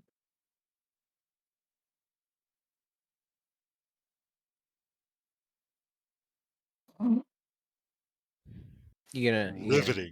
You gonna explain? No, I'm not. Oh, oh, oh! A riveting explanation. Wow, that's. I'm so glad you're here. That explains so much. Oh my god, I think McLafty fully understands the situation now.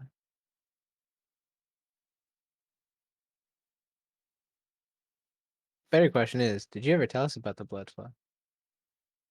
No. Ah, I see. I mean, I Of tried course to say it subtly, but shrug. I mean, you could say it subtly, or you could just like straight up text it to McLafferty. Just take Boston Brooks' phone. Or do I you have a have a phone? phone. No, X does not have a phone. All right. Well, I guess after all this, I motioned for Boston Brook to hand over his phone. Bosterbrook does. These guards are just watching you pass a phone back and forth. And I just pull up like the iPhone Notes app, and I'm like, so how about those undead? Okay. And then Bosterbrook types back.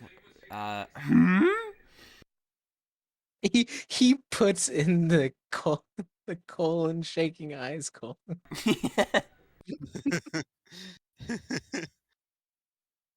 Oh yeah.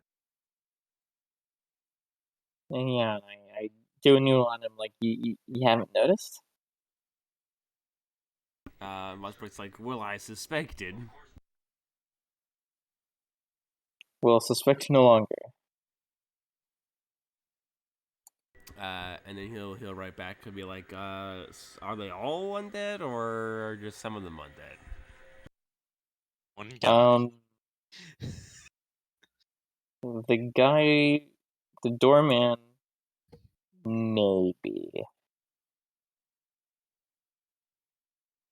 If he is, he's not the same kind as the others.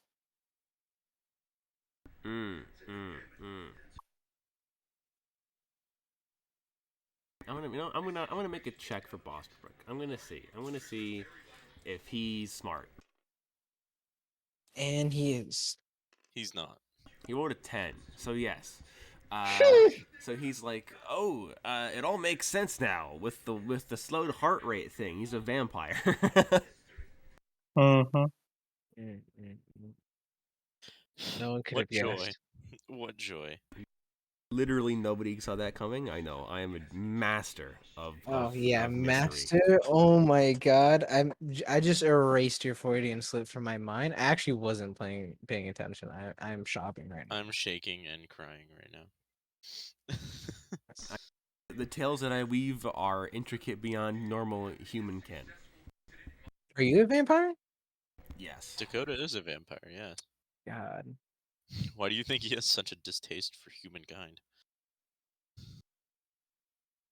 No, I think that's just a natural thing humans have. Anyway, that true sight.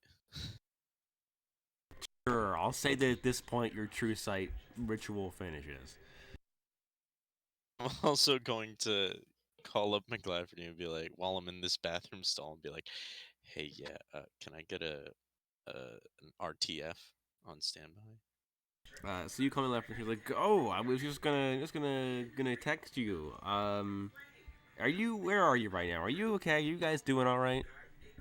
Yeah, but things are not as they seem at the Rio de And Janeiro. she's like, yeah, I know. The guy's just texting me something about undead and like a vampire. Yeah, I kind of figured as much. Look, we may need an entire replacement staff at the Rio de Janeiro branch. Pardon? We may need replacements at the Rio de Janeiro branch. I think it's been compromised. I think it's safe to say this branch has been compromised. And Lafferty's like, yeah, I think that's safe to say.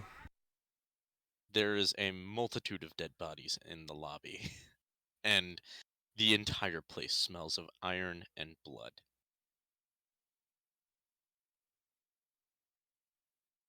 So, Lafferty's like, yeah, I will. I'll alert the reserves. If you could alert the Rapid Response Task Force, that'd be lovely. Actually, I can alert the Sao Paolo branch, but they'll be a few hours to get to you. That's fine. We can hold out for a few hours.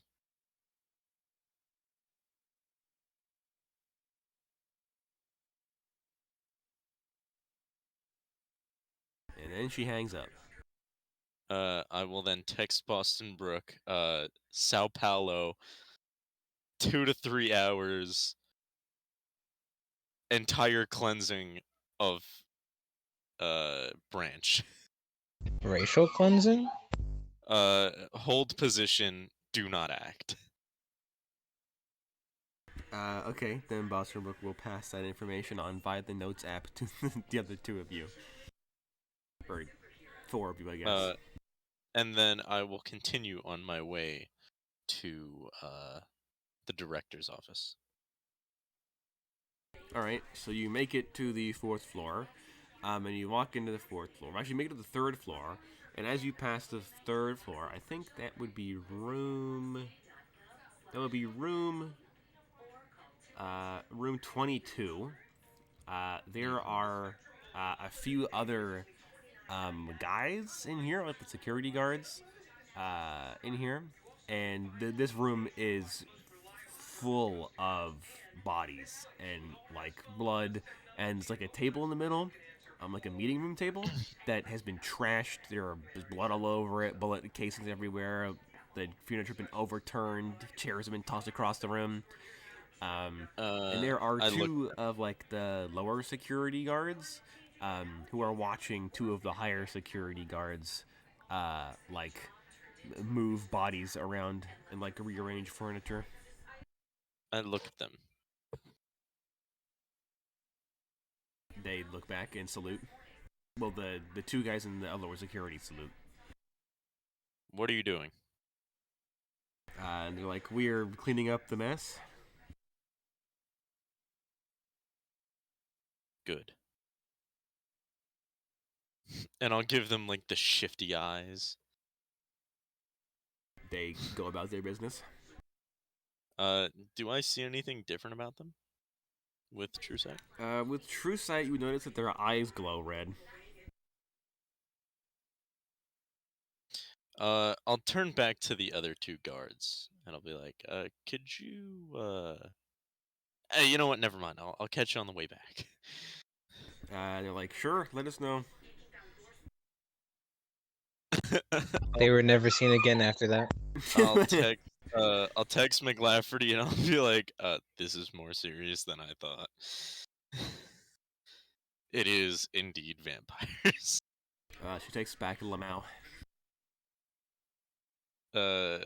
JVH just sends her a shrimp emoji.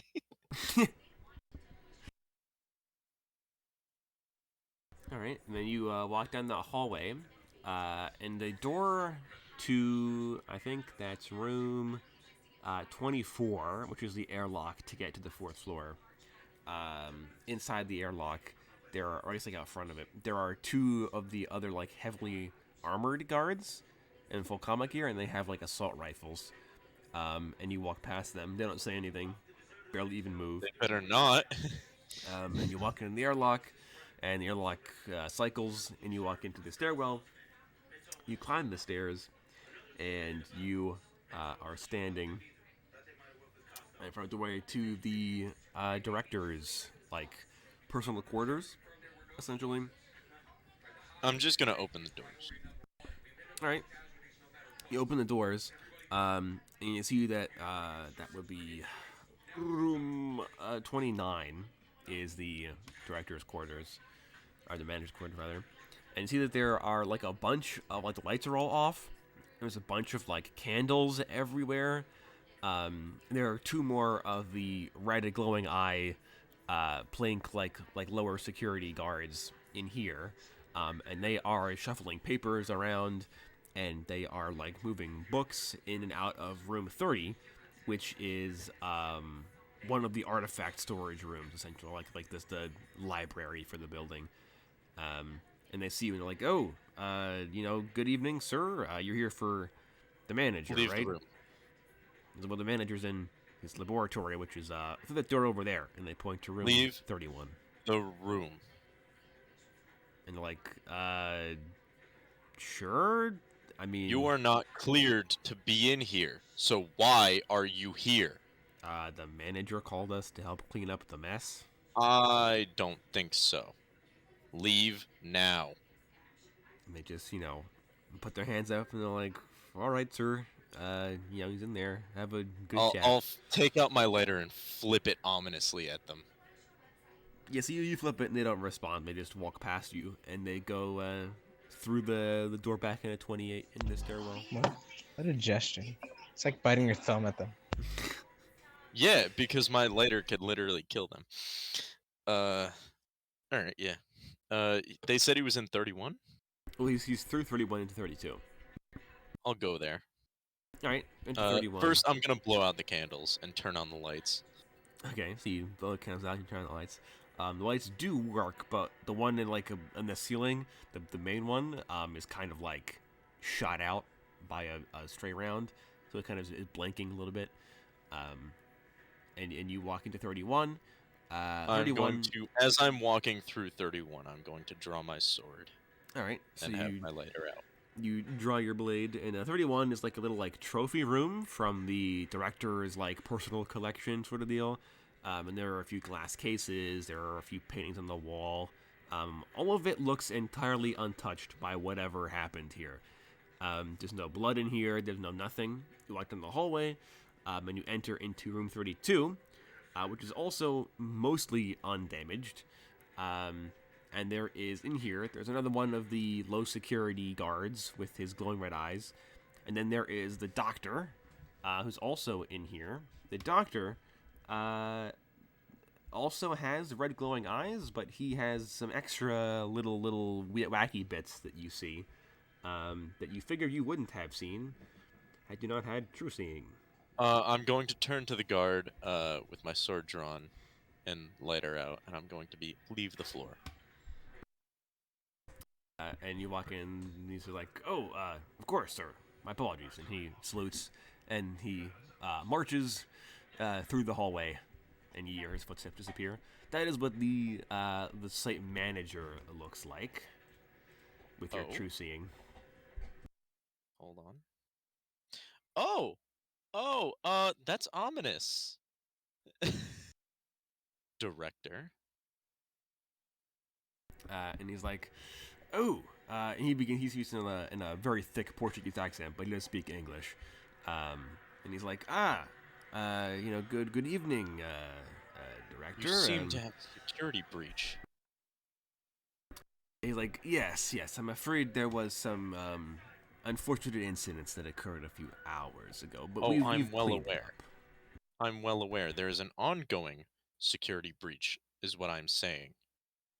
And he raises an eyebrow, and he's like, really? Is something amiss? As of effective immediately, your post is forfeit. And he's like, "What? Pardon me, sir, but what? Is something gone wrong? What's I have happened?" reason to believe that these grounds are not secure. The Sao Paolo unit will be taking over. And he's like, that stupid Sao Paolo unit. And he's like, but I understand, yes. We are very low on manpower, as I'm sure you've noticed. Yes, and I'm sure you're aware that your staff are vampires, so I'm giving you the ultimatum of leave now or your staff will be turned to ash.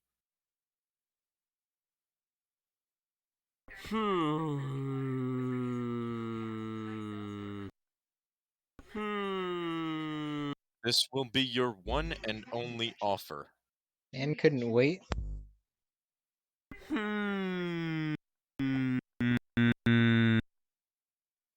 If you refuse, the Foundation will be forced to take back this outpost by force. He's like, he puts his hands up and he's like, of course, I understand. Now, you and I are going to sit in your office and have a civil discussion about all of this. And he's like, of course. I level my sword at his chin. And he has his hands up. He's like, my office is on the first floor. Oh no, we're going to be sitting in just the other room. Like, my bedroom? Well, doctor, I'm flattered. Do you know what this lighter does? And he's like, I have heard rumors, yes. I'll flick it once off to the side, and ignite, like, the tower of flames. Okay, so it flares up. I he could looks literally unimpressed. incinerate you in a moment, if I so wanted. So yes, we are going to be sitting in the other room until the Sao Paulo unit arrives. And Dr. Root is like, yes. I'm very impressed by your light show, Doctor. But please, let's have this discussion of yours, Good. Lead the way. And he walks back into his bedroom. Once we enter the bedroom, I'm going to carve a rune of force onto the chair, or onto a chair, and bind him to the chair. Okay. Sure. So, I mean, I guess you could find, like, zip ties and stuff in here. There are enough corpses around. Well, I keep was them gonna done. say Rune of Force. Oh, Rune of Force can't bind somebody. You can just propel them, or it could obliterate the chair and the floor beneath the chair. Oh, well, then never mind. You I'll just could, law like, mage's yeah, you bind. could law mage's bind him. He won't resist it. See, well, I guess that makes him so he can't talk. Well, I'm not gonna put it on his mouth. It's for the RP. Yeah. So you just sit him down on like a chair, and law mage just binds him. And he looks at you, bemused. Now, start from the beginning. How did this all begin? I was born. I mean, I was born. Security breach, of course. Okay.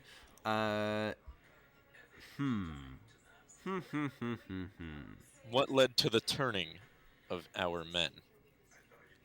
And he will explain to you the information that would be given in his personal journal if you guys searched his office, which I will just provide in the chat anyway, and say that this is what he tells you, essentially. Nice. Because he has, I mean, he has a version to lie, but he's not going to. So, this, I think, is what he tells you. Someone can read that aloud if they want. A team of our researchers discovered a set of ruins in the Amazon a few hours ago. I have allocated appropriate resources and shall see what fruit they bear. The expedition has reported a cache of decades-old weapons, strange technology, and anomalous items, and corpses, lots of corpses. Initial reports indicate that the site dates back to the 1940s. The ruins above ground lead to a much larger underground compound, which the team is struggling to explore. According to the expedition leaders, the underground facility is abandoned but still booby-trapped. I have ordered the initial findings to be logged, dedicated additional resources.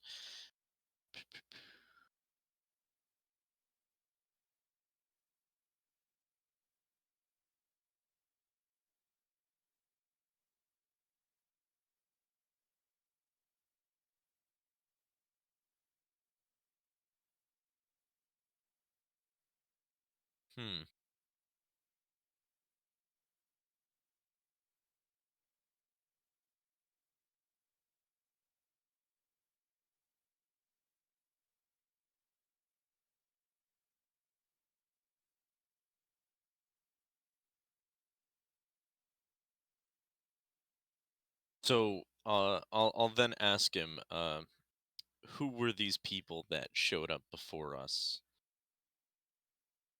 And he will say that he doesn't know, but he was just told, well, actually, I mean, I guess then he would know, but he just tells you that, like, oh, they came and they brought, the like knowledge, and they brought truth. They explained what had happened. They claimed that we had stolen things from them, and that they had come to take it back.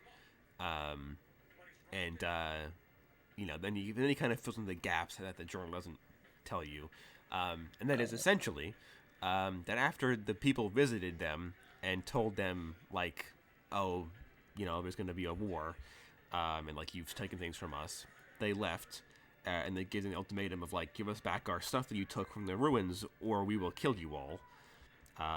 And then at some point, they like probably a few hours before you guys reached the city, in your jet, the strangers didn't return, but the manager and his comrades turned on their other comrades because they had been vampirized, essentially.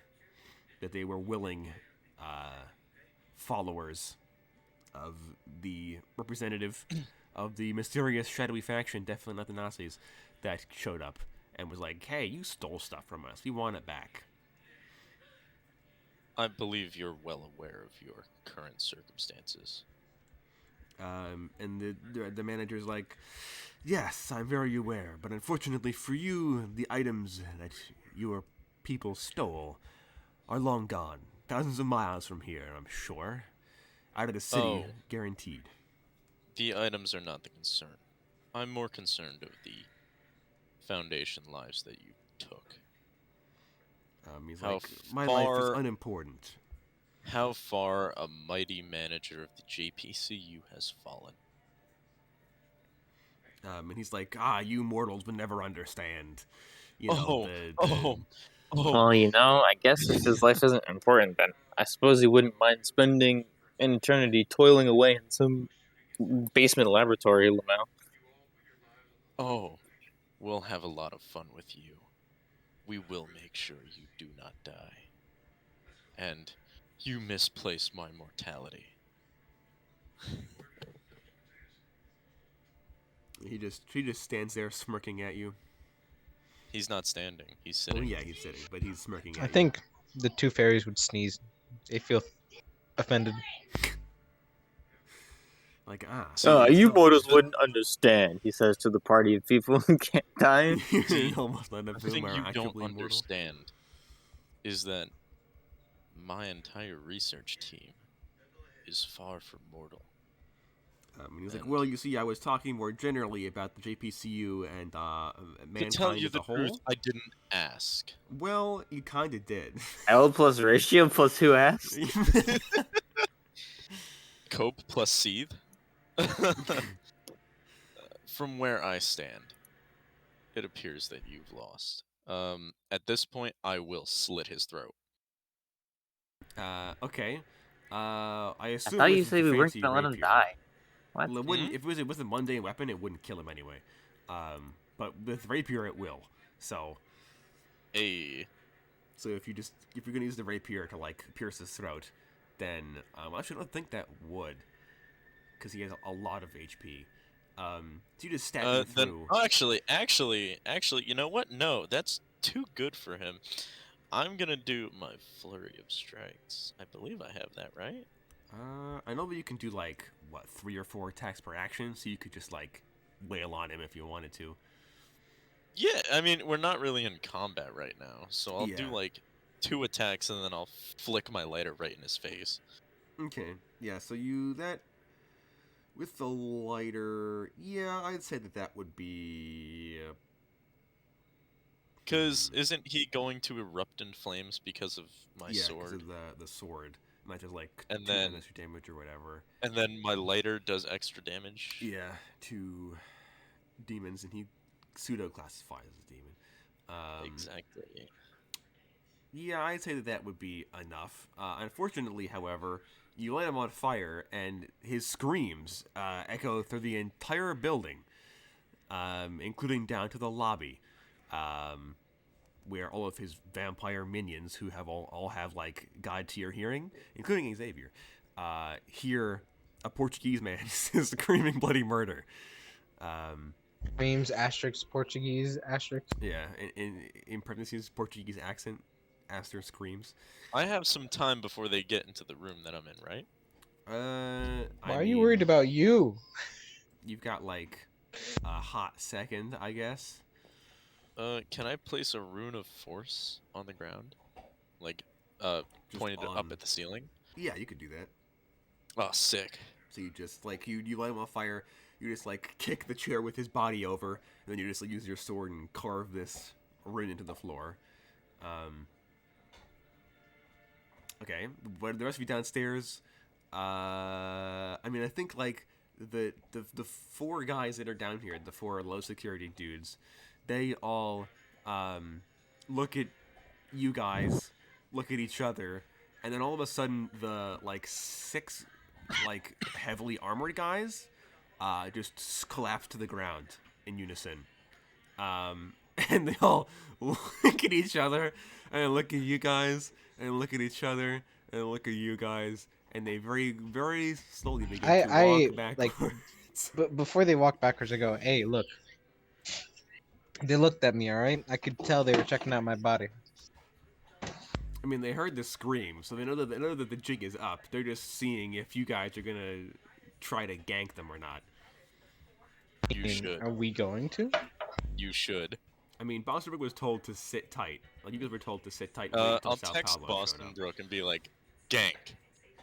Gank? I mean, after I hear the scream going on, and I'll flash my teeth at the doorman. You know, being like, Bite him. so, Bite him one to and another. read his mind. You sticking around for this? I'm gonna roll a willpower check for this vampire, just to see if he has the cojones. He does. He rolled an 8. So you flash your teeth at him, and he looks at you and he's like, "Ah, traitor!" And then he, Interloper. interloper. So yeah, now we roll initiative, Lamau. Have fun. Ooh, they rolled very well. Have fun, guys. They rolled a 17. Weren't you supposed to keep him alive? But we'll get like 1 or 2 from here. Rook rolled a 9. As long as Isn't he the director? He is the director? director. He was the necromancer Yeah, but he keeping the pissed me zombies off. animated. So He pissed all of me my off, enemies so- have now just dropped dead. Good. Except for the doorman.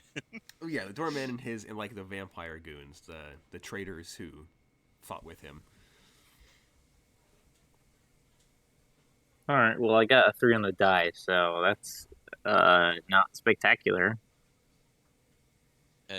You guys will be fine. 3 on a die. Well, that's still like an 11. So that's still, I mean, that's still worse than the enemies. But What about Battlecock? Give me a moment.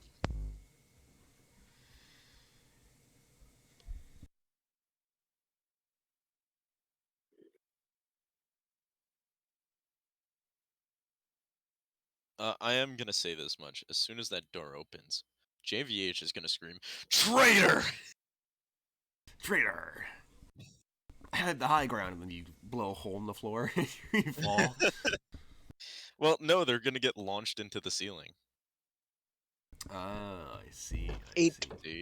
See, On the big die. brain Oh, moment. Jesus. Do you want me to roll initiative as well? Yes.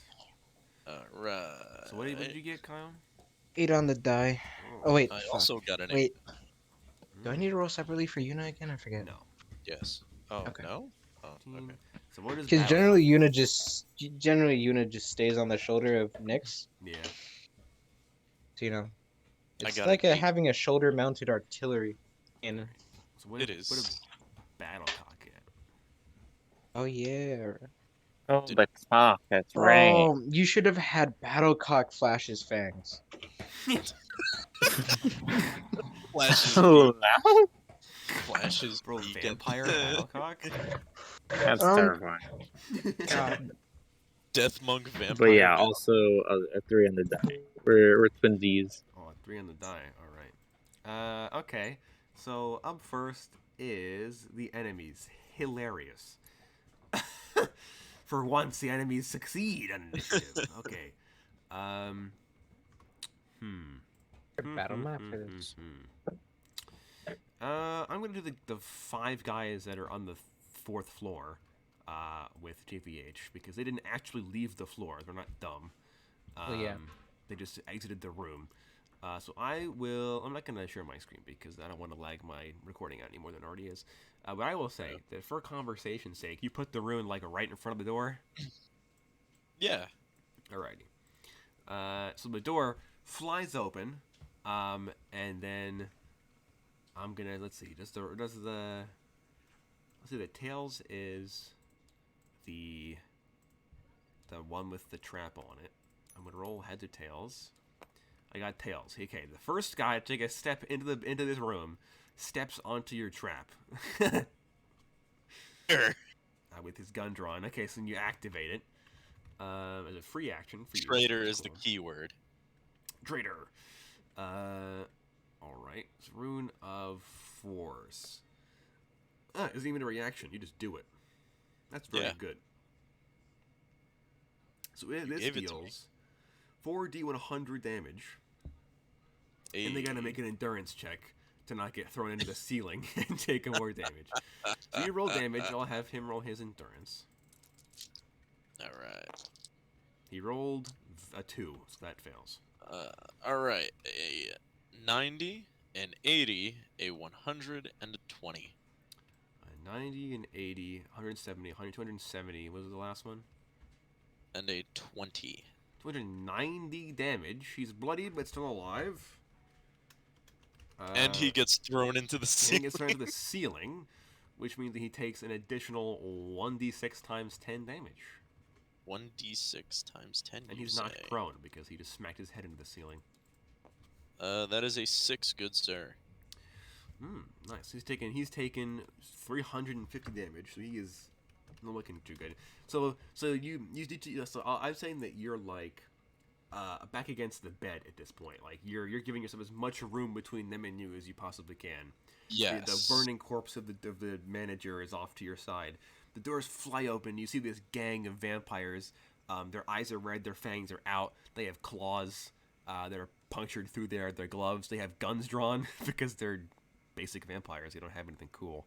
So the first guy takes a step forward, and your rune flashes brighter as you go, traitor! And then boom, this I guess the whole building shakes as this sonic boom goes off, and this guy his knee goes through his jaw, and he gets chucked into the ceiling. You know that what's it? You know that scene from, I forget what movie it's from or TV show, where it's the guy in the cubicle and he's the airbag in his seat and he gets launched into the ceiling. It's like that. It's not from that's not The Office you're thinking of, is it? No, it's something else. I don't know what it's from though, but it's hilarious. And it's like that, where his knee goes through his jaw, he gets chucked into the ceiling, he slams into the vaulted roof above you, and the beam that he hits cracks and shatters, and he falls down to the ground. His face is busted up. His leg is broken in 4 different places. He's just lying there, just ah. See, now he's lucky it wasn't a rune of infinite force. Yeah, just constantly stuck to the ceiling. Team Rocket blasting off again. So yeah, that that's could that be guy. funny though. A rune of infinite force, that could be really funny. The rest of his buddies, 1, 2, 3, 4, 5, 6. The first guy gets into melee with you. 1, 2, 3, 4, 5, 6, 7. The other gets into melee with you. The third guy, actually, no, they're not going to get into melee. They're ranged. What am I doing? These guys are going to move into the room a little bit and take a bit of cover. Let's go here. 1, 2, 3, 4, 5, 6. So take cover. This guy. 1, 2, 3, 4, 5, 6, 7, 8. So I take a little bit of cover, and they're all going to shoot you with their Glocks. You should take a screen Oh, cap. it's just a Glock? Yeah, they only got Glocks. I mean, it's still killing in 2 shots, but they only have Glocks. I actually think they think That doesn't mean they're gonna hit. one of them's going to get into melee because he feels uppity today. He feels like he can take you. Oh, 2 of them are definitely going to shoot at you. feeling frisky. 2 of them are going to shoot at you twice, so that's each at a -2. Their perception is 7, so we need to get above a 5 to hit you. One of them rolls well enough. So one of them hits, one misses, one gets a crit.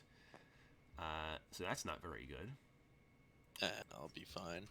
I gotta roll 2 I 100. I heal 1d6 times 10. The crit does 200 damage I'm still alive. with 50 HP. If you survive, No, I have this- 300 HP. Did you get anything? Oh yeah, I boosted you, didn't I? Yeah, I have By the 300 way- HP. Save 100. Wait. Yes, you do have 300. Yeah. Yes. I looked at I'm Boston looking at Book it for a right now. second, and I'm like 150. Are you sure? It isn't good enough though. The second guy's bullet is 140 damage. So you're down by -40 HP. Can I make a willpower? I'll let you make a mercy, and if you pass, you'll go champion. Which die do you want me to use? Yeah, D20. D20. D20? Yeah. 11 or higher, you turn champion. 10 or lower, you die. I'm using my opal for this. Mm. Alright. I should get some dice. Oh, baby! That's an 18. Mm. All right, so you go down. These guys run into the room, and they go, "Get on your knees!" And then and you go, "I'm at your mother last night." And then Yes, exactly. and then they open fire on you. You die.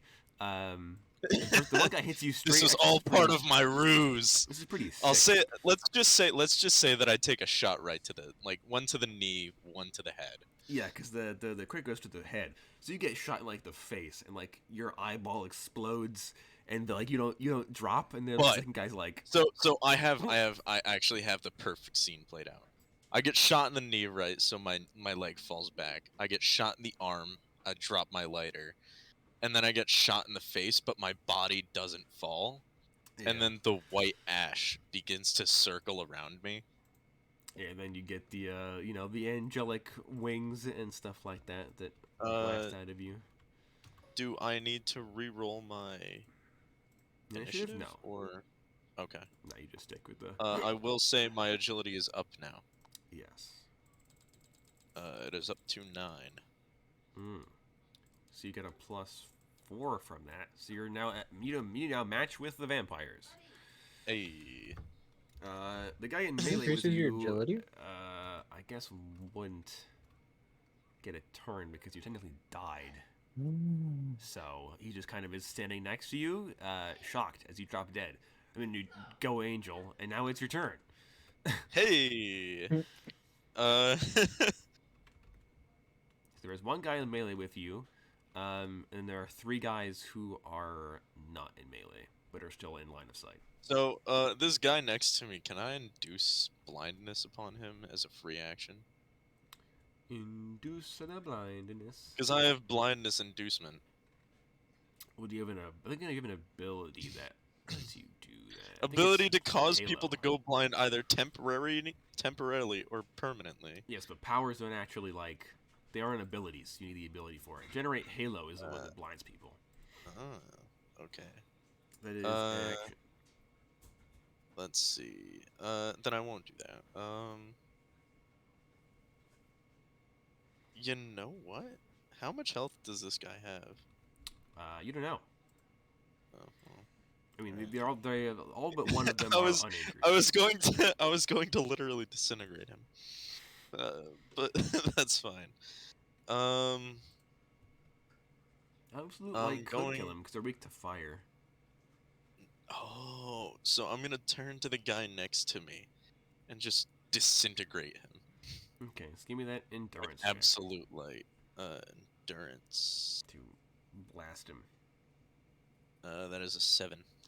All right, so you do 3d100 damage times Double?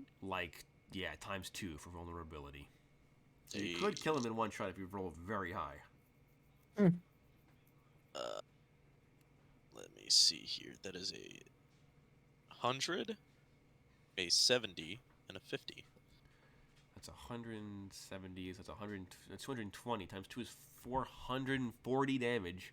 He's still alive, but very barely. So you just send the hand out and angelic light blasts out of your hand, and he's like this guy. This vampire. He instantly catches on fire. Like his whole body just erupts in flames. That he's is screaming. in One pain. action, correct? That is one action. Cooldown of once per combat / scene. Let's see here.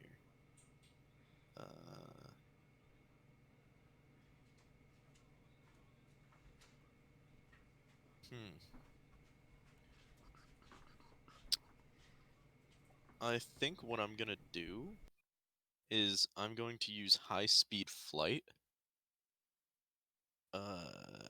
and get behind the 2 guys with the guns and get into melee with them. So you could use flight. Yes, my high speed Okay. flight. Fly a number of squares equivalent to 3 times the number the user's agility stat. Alrighty, And so you're only one going act. like. Well, I can give you the look of the room just so you know where everybody is. Okay. Alright. Oh, okay. Yeah, I would like to fly. So I don't want to use the entire action. I mean, moving at all still. Well, yeah. I just want to get behind them, like So like the here. 1 square behind them. Give me 1 sec. Yes. Like back here. Yes. All right, so you. This guy could get an attack of opportunity against you, but he's on fire, so I'm gonna say he doesn't because Yeah, I was he's gonna like, say. Well, yeah, it also makes a sonic boom. it Are you does. saying you does. crashed the And game? does 1d4 times 10 damage, ignoring armor stat And within number, to 20 all targets feet. within 4 So squares that would 20 hit feet. this guy and this guy. So these two dudes both take 1d4 times 10 damage. Alright. And you need to make checks or get thrown backwards. Alright. One's a 3 and one's a 2. Nice. That guy passes. That guy. Does that guy pass with the 4? I think he does. So I did 20 and 30. Yes. Okay. So they don't get thrown backwards, but they do. So it's 20 and 30. Yes. This guy is on death's door. He'd be making endurance check to stay conscious if he was human. Wasn't undead. Yeah. This guy gets smacked a little bit. Not a lot, but a little bit. And then you The wind are like behind cuts him. him a little bit. Yeah. So there's that. Up next then is the fairies back on the first floor. Oh wow, I thought you were Actually, doing I like a didn't whole even scene do there. the enemies, the rest of the enemies. No, Shoot. That's true. that's why I was like, oh, I'll do JVH first. I was like, all right, so 2 scenes. Yeah. Actually, these guys weren't actually doing it. They were just backing up. So they're just very slowly. Yeah, they were actively Wait, so fleeing. is it that one guy who just like, you know what? Screw all of you. Yeah, the one guy with iron balls. Well, these four were like ready to burst in because they knew it was gonna happen, so they were ready. These four guys are like, oh, but we're like outnumbered essentially. We're like, so we're not, this dude. They Equal have a numbers. chicken. Yeah, this guy, if he backs Mr. up, Chick- Boss will get a free attack against him, so he's gonna back up. The corpses are over here, by the way, the whole time. So he backs up. Boss gets a swipe. This guy can dodge. He can react to the reaction. He actually doesn't. That's hilarious. Boss just does like a quintillion damage to him.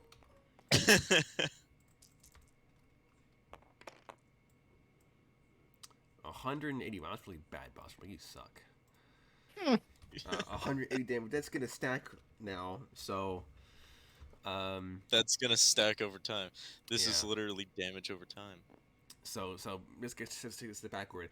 And Boss immediately, swing, and he cuts a. As soon as massive he dash. starts rethinking his decision to He be takes a step there. back and Boss cuts one of his arms clean off. Just. The guy That backs up. cut's He's gonna like, keep expanding. Yeah, he's like, "What the heck, bro? What's your problem?" So that's their turn. Up next is the That fairies. gank text really came in handy. It did. Fairies, oh goodness gracious. Goodness gravy. Gravely gushness. Man, God, vampires, they're so willful. Oh no, Bitches. what we do? I mean, Oh they're no, like Mr. actual Pablo. cultists, so I know, that's why it pains me. They're so willful. You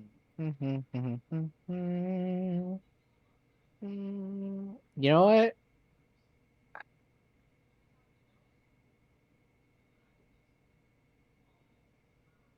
I feel like how many squares are the others? 1, 2, 3, 4, 5, 6. Is this guy 1, 2, 3, 4, 5, 6, 7, 8, 9? Oh, 1, 2. Can the 2 corner guys see that middle guy? no, because there's a wall in the way.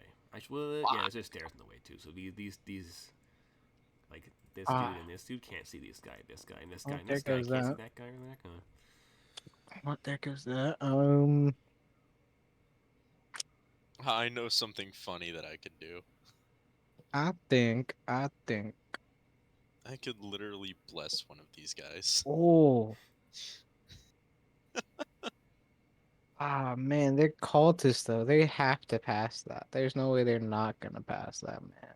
What, Feyfire? What? No, I was gonna do Quartz Arena, but I will do Una first, because I can always do that. So we're gonna bully the guy on my right side. That guy, you know what? That guy, Fey Fire. You're gonna Fey Fire Arrow. Mm-hmm. Alright. And make that perception. Yo. Perception has been passed with the 6. Alrighty, some interesting. Yeah, it's an way he can't dodge that, so it just works. That's Yuna's first action. Okay, now, uh,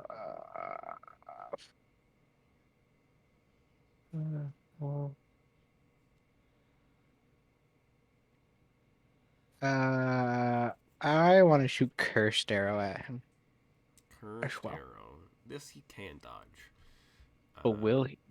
Well, roll your perception to see if you even hit him, and then he roll his dodge after. 9. 9. 9. 9. Nine. He fails when he matches, but He makes spell fails? That's hilarious. This vampire, this peak hunter, apex predator, gets hit by a 2-inch tall fairy. The one to the right of us, right? Yes. Okay, that poor guy. He. Don't Let me feel roll sorry. my 1d4 real Here, roll quick. your 1d4. I'll get my 1d4. Oh, I want 2. Dose. So for 2 rounds. 2 rounds, he disadvantage on all checks. Okay. So that's Yes. Yuna's turn. Yes, and then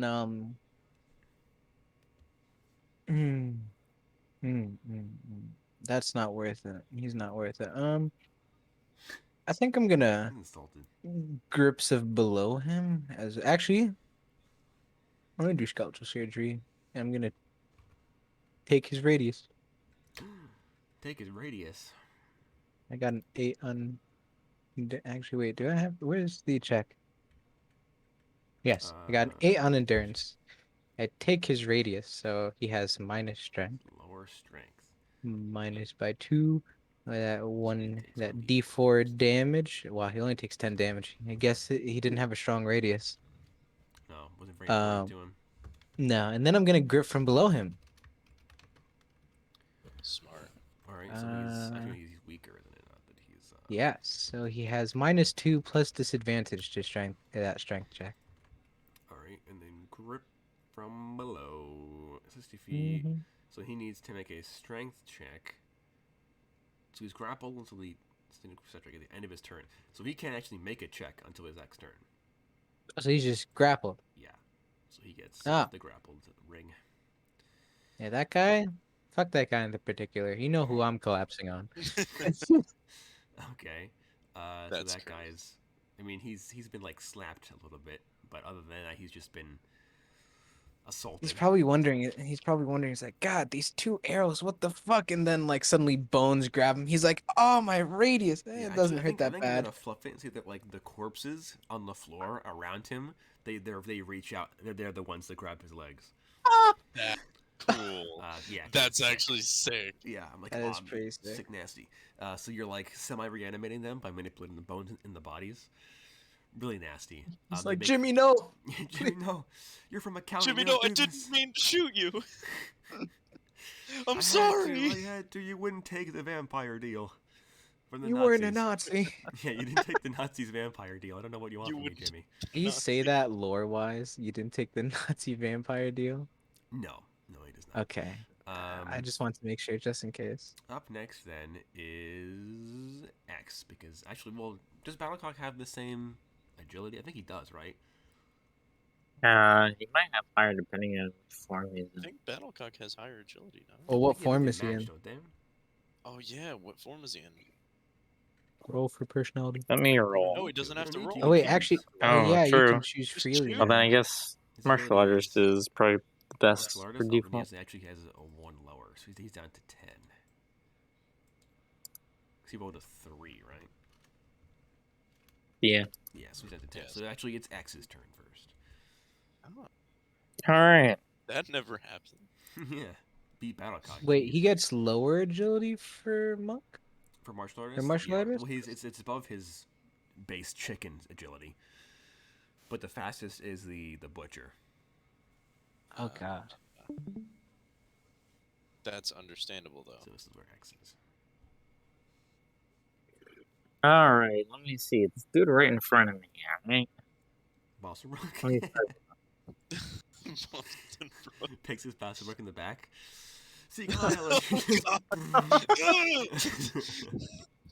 Like You I know, said, when, he There's won. been a when the coup. combat started, the doorman said, "Traitor!" You know, he wasn't talking about me. If you know what I'm saying. No, I said traitor.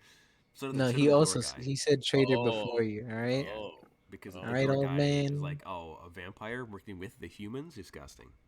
Interloper. Race traitor. But yeah, anyways, the guy in front of me and in front of Boston Prague. I was gonna say the guy to your left. This guy's a little bit damaged.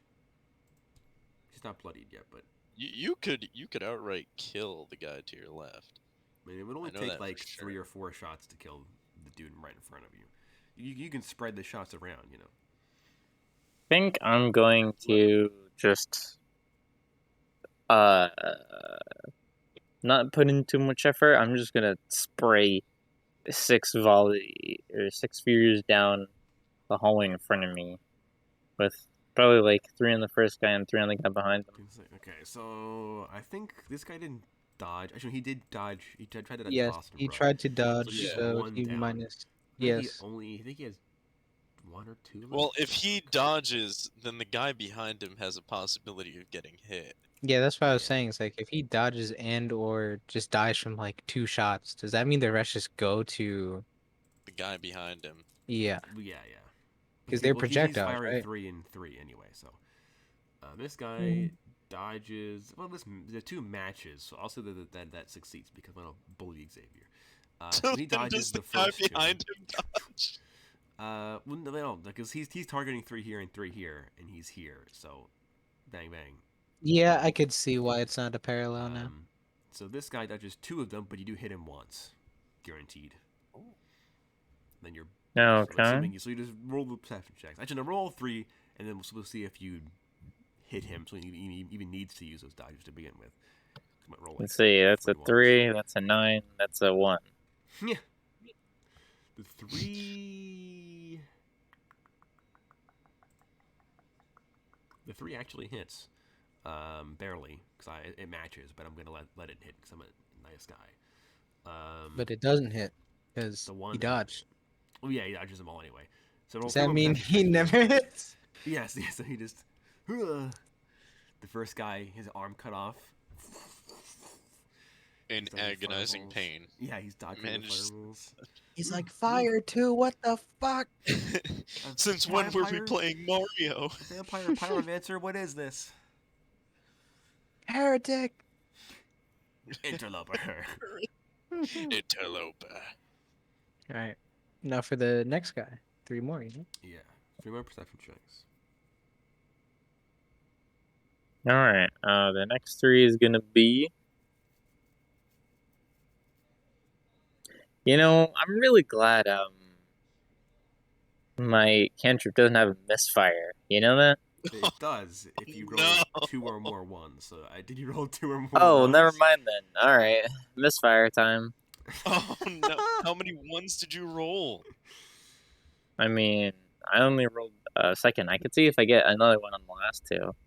Let's see. Oh, well, yeah, you need to roll 2. Oh, that was a 9 and a 10. Never mind. Oh, okay, so no. Came back. Baby. So you miss 1. He only needs to dodge 2. Actually, well, unless he rolls a 10 for one of them, then the crit auto hits him. He doesn't. So he passes once. You hit him once, double damage. All right, let's see. Actually, quadruple damage because he's weak to fire. Oh, is that's gonna true. be. That is true. That is the one 32. thing we overlooked here is that they are weak to fire. 32 is that before the quadruple or after the quadruple? How did I roll a 32 and a D12? Oh. That is a good question. So 320 damage. He's bloodied but still alive. So poof, and so the vampire in front, it was his missing arm, is bobbing and weaving, and then like the guy behind him, he dodges one, and then he dodges and he like bends at the waist, and then the third one hits him square in the face. Just poof, and his head gets engulfed in fire, and he's like, Jesus Christ. Come on, we can talk like this civilly. Let's be civil. He's on fire now. That's your first action, Javier. Brother, no. You were supposed to eat the mortals, not join them. You are my brother, X. I'm like, I'm sorry, do I know you? Machine gun fireballs. Wait until they find out you're lab made. That's true. That's true. Maybe, yeah. Well, I guess the Nazi That's vampires very are also lab made, so. Well, No, these vampires, yeah, they're lab made. Yeah. Oh man, then I guess they do share more. Man, Mhm. Kinslayer? Kinslayer. Kinslayer. Mhm. X Yeah, gains the baby. Kinslayer perk. So what do you do for your second action, buddy? X? 6 more shots. My second action, oh You my can do 6 more shots. god. Like, can he do 6 more shots? Yeah. It's a Oh. cantrip. Oh, Well, as much as I would like to just end the combat kind of here, I think I am just gonna not do that. I'm gonna do this with style. I'm gonna whip out the pistol, the piece, and I'm just gonna fan the hammer, The gag. even though that doesn't actually work. It's flavor text actually. I only shoot once. It's You flavor. only shoot once. you see Okay. him like fan the hammer with I his I fan the hammer. non-revolver. I'm like, this is Fan flavor the text, hammer. just so you know. 1 round. He fans it. Only one shot works. Pew. Which are you using? I'm going to do Satan's Breath, I the assume. what? Satan's Breath, the fire bullet or the fire beam. Actually. Is this regular fire or hellfire? Because I think I used to do hellfire. It used to do hellfire. I mean, the text on my screen says fire, so that's not hellfire. All right, just making sure. Yeah, I'm not that. If it's regular fire, then yeah, I will shoot. Yeah, because aren't they? I was meant to gonna have say fire? you should pull out Yes, the they need timepiece hellfire, and make not the guy straight in front of you stutter. I don't have that ability anymore. Yeah, you do. You have the timepiece. There's a time. I have the piece, but timepiece. I never worked out how that worked because it's like chronomancy. Yeah, I used the stutter ability like once, and I think it like ended a combat encounter, so Yeah. I don't have it anymore. Yeah, so I never figured out how to balance it. That's how it happens, boys. Chronomancy. Can't balance. Mm-hmm. So you Oh shoot yeah, once? it does 3d100 fire damage, ignoring armor stat. He's gonna roll to hit it first. Yeah, that's why I'm asking. Oh, I thought you were saying he's got to roll for the bullet. I'm gonna roll for it. Yeah. All right, roll well, it. I assume a 7 passes. No, actually, no. Yeah, he can't dodge. Oh. He's out of Dodges. reactions. So you just do 3d 100 times 2. All right, that'll be a clean. I'm bad at math. 36. 36. You kill him. He's dead. Yeah. He's So X whips out from his waistband of his sweatpants, and he fans the hammer on this revolver, and only one shot fires out. And it Although I hits will you. specify, as I fan the hammer, it's not the first shot that fires. It's like the third. You're cycling it? Yeah, and then the fire breath one actually hits him, and it goes like it hits him in the chest, and then like he like is still alive for a second, and he's like, haha, that didn't do anything, and then he just like You bash. call that an attack? Yeah, then he just like and he immolates into flame. Not even immolating, he just turns to a pile of ash. Yeah, it just gets disintegrated. Pew. So that's Xavier's turn. Up next is Battlecock. X pretty much just Thanos snapped a guy. All right. Well, as for Battlecock's turn, I think I'm going to turn his attention to the dude on the left.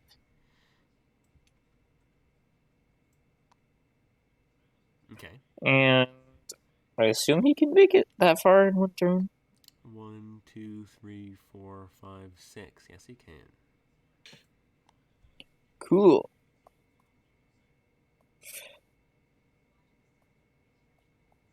Give me a second, I'm scrolling down. Battlecock's character sheet is not adjacent to X's character sheet. No. I guess I'm just gonna peck, honestly. Save my key points for people who aren't trash mobs. What do you mean, bro? Vampires are sick nasty. Main K2 group.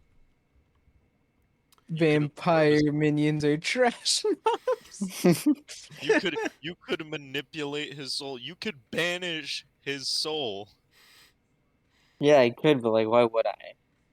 So you're just gonna But why peck him. wouldn't you? 3 to Just 4 times.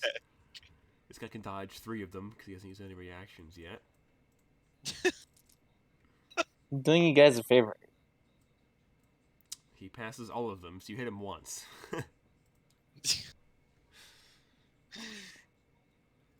Alright, he Shin. takes 2. Oh, 20 damage. Did more than he is KDH's mildly Sonic Boom. inconvenienced. Yeah, I mean, to be fair, I did 30 damage on one of them. true. So you peck this man's ankle. That's Battlecock's whole turn. Up next is Bostonbrook. Bostonbrook, right hand life's limit. Left hand silver 1911, baby. He's gonna draw his gun and he's gonna put 2 shots at the guy that Battlecock's going after, and then he's gonna put 2 shots into the guy that can't dodge because he's what dodges a disadvantage. No, he just can't dodge. Period, because he's grappled. Because he used all his dodges. No, this guy didn't. This guy's Oh, just that guy. yeah, this guy. guy. Let's say Yeah. he's like 1 and he failed. But this guy is grappled. So he has a disadvantage. This dude can't dodge at all though. So Bostonbrook just shoots him or shoot at him, I guess. At a -1, 2/7. That's their both passes. This also does double damage because it's silver against a vampire. If this guy survives this, I would be kind of surprised. Never mind, he rolled god awful. 200 damage. But Bang it's bang. doubled. 220 damage. Blam blam. In that case, 2 more shots at the same Wait, guy. He only did 110? We did 100 and then double to 200. So watch him fire 2 more times at the same guy to kill him. Slow pass and a crit. Ooh, quadruple damage for the first shot. He rolled so bad. Jesus Christ, Bostonbrook. Come what was on. that roll? 640. He rolled 2 20s on 2D100. Quadruple is 160 plus 140. So that's 300 and... Gosh. I'm bad at math. That's 340? No, 330 damage. He's dead. Thank God. So Bostonbrook draws his gun and he's like, tell you who, and he bang, bang, bang, bang. And he shoots that one vampire. At first, it seems like they don't do anything. Yeah. Guy like looks down at himself. Yeah, he gets like He looks shot back 2 at times, and he's Bostonbrook. like, "Oh, that wasn't so bad. It hurt because it's silver, but it wasn't so bad." And it's like hits and hitting like the chest. It's like, "Oh, that one hurt." And he gets his head blown off. The last one, the crit. That's gonna leave a mark. Yeah. Man, And then he these falls 2 backwards. guys by us, they're not having a fun time. One's on No. fire and the other one's grappled by his This dead one has friends. his head on fire, bloodied, and this guy's been CC'd to death. These 2 dudes, they're starting to make their way down here, so they're like over here. Oh, they're going up to the first floor, both of them? Oh, they're Down going to down. the first This, floor. this is the First 3rd floor, floor? so they'd be down here. They're not Jesus coming up to the Christ. 4th? No, they're going down because they hear like a sonic boom and some screaming up here, and they hear like gunshots and more screaming down here. So they think also they want to get out of here. So Well, they would have felt the shake from my Rune Yes, of Force. Yeah, so you yeah, know, the whole why would they building's want full to? of Rune of Why would Force. they want to go there? Yeah, they're not trying to die. They're trying to flee. Top of turn order is JVH. Actually, you have higher initiative than them. Hey. Higher agility, rather. So I'm behind that guy, right? You're behind 2 of them. One who's prone and No one hard who's feelings. up. No hard feelings. Nothing personnel, kid. Nothing personnel, kid. I would use be very afraid, but they're already afraid of me. I'm going to stab the man that is standing through the chest All right, you're gonna attack with him. the Story Weaver. how many times? You can attack. I mean, I know that the ability says 3, but it's because it didn't update it from your normal sword, but it's the same thing as your normal sword. So you can attack 4 times. Oh, then I'll stab him 4 times through the chest All right, this guy in can one attempt action, to dodge 3 of those. even though I'm behind him. Yeah, doesn't make a difference. He passed all of them, so you hit him once. Sick. 2 times against miscellaneous paranormal, 2 times against demons. Yeah, so it says double. Okay. So he's missed. I don't need to make any checks for this, right? Except for damage. Yeah, just make damage. It's 2d100. Oh wait, no, hold on. Uses your wait. strength. Hold on. So I do need to use my strength? Yeah, so for your champ, so you're sorting your champion form, it does 1d100 plus 1d8 times 10 plus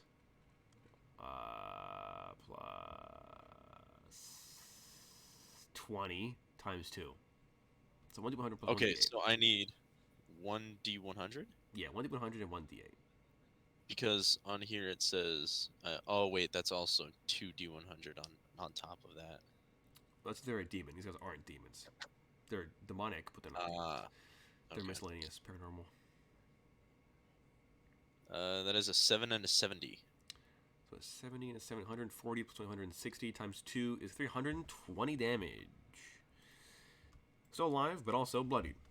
So you do stab him through the chest, and like his chest begins to incinerate with flames. He's not feeling too good. You got one other action, so you can attack him like a bunch more times if you wanted to. Finish him off. Okay, I have a question for you. If I like bless this guy, It's a healing spell? is it? Is But blessing would a that healing spell? work on him? No. It says conventional that I healing, can. no. It says that I can just bless things. It just says that I can offer a blessing to something. Oh, that's not an ability. That's just a power you have. Sanctification. Sanctification. Yeah, that's not ability like a to thing bless you can do. any It's object just or substance. that's a theoretical ability that you have. Oh, so I could give a buff to a weapon or something. Well, if you had the ability for it, yes, but you don't, so no. Oh, sick. Take notes. You know what?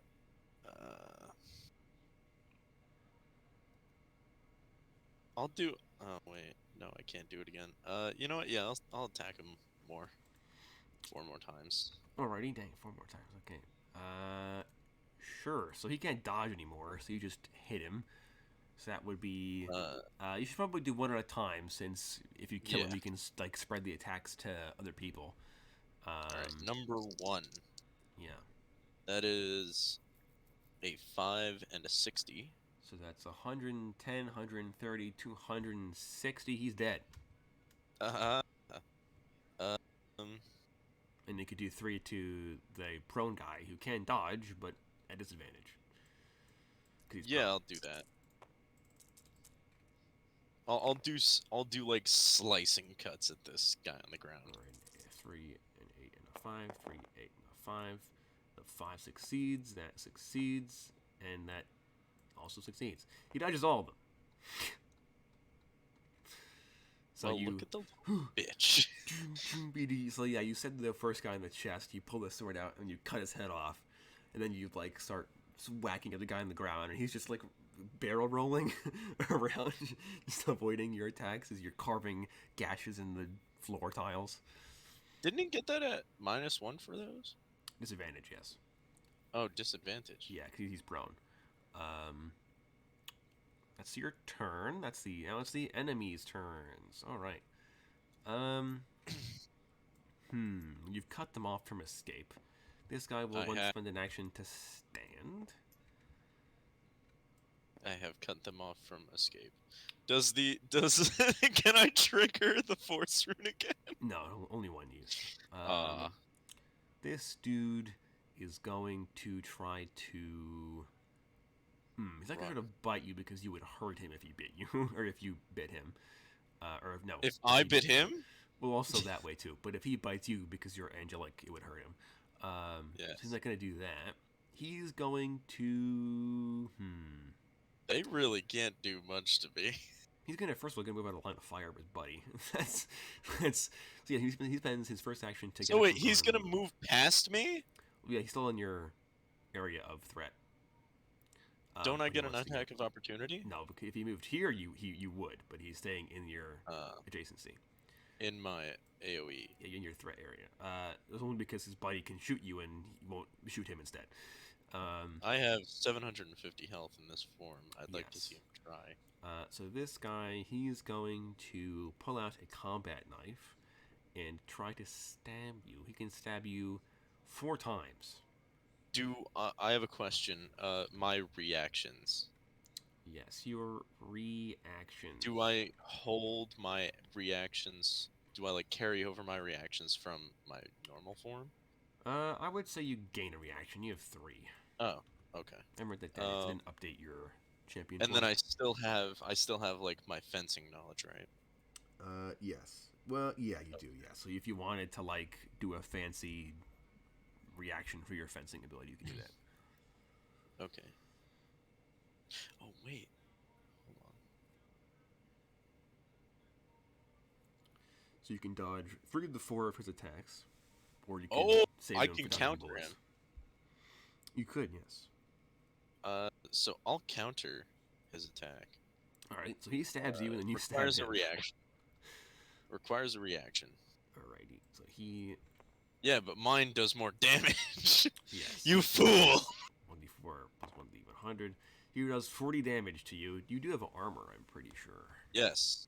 I got an 8 and a 90. So yeah, so you take no damage from that. His knife pings off your plate armor. Then you stab him through the chest with your rapier. He can't dodge because he's out of reactions. Well, he would get.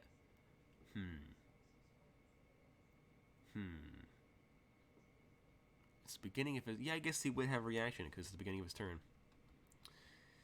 So he will attempt to But dodge this is your a counter. counter. Yes, you can counter counters or like dodge counters. He does.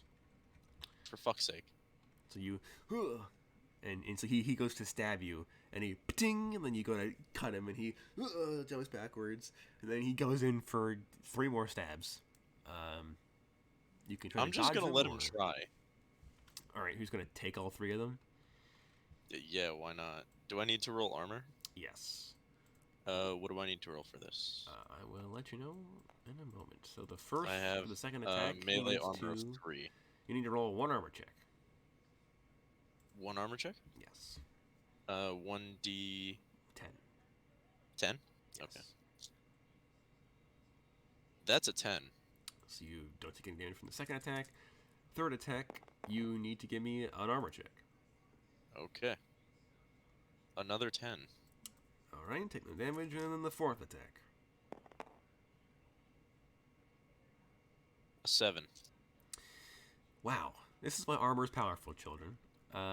You take no damage. This guy pulled out his combat knife, his JPCU standard issue combat knife, and he just wails on you with this thing, with his vampire strength, everything. He And I breaks just the knife. stand there. And you I just stand stand like a Dragon Ball Z villain, looking just at ding, him. ding, ding, ding, It's ding. like Super Android 13 when Goku's like punching him. And Yeah, then he just lifts him up by the leg and punches him in the schnutz. Yeah, yes, exactly. He just wails on you with this combat knife. He breaks the combat knife trying to attack you so hard, and it just keeps bouncing off your divine armor. All of the meanwhile, the glow of my helmet is staring into his soul. Yeah. So these 2 dudes, they're going to shoot you. Or shoot at you, Alright, I suppose. this is where I'll use reactions. So I'll see if they hit their shots first. Fail, pass, and a pass. So for the first action, 2 of them hit you. Okay. So You know what? can- I'll take. can dodge I'll, 2 of them. I'll wait until the second round of shots because I have ranged armor of 1. So Do I need to give an armor check? yes. I need you to make me 3 armor checks, please. 3 armor checks. Gotcha. All right. Give me a second here.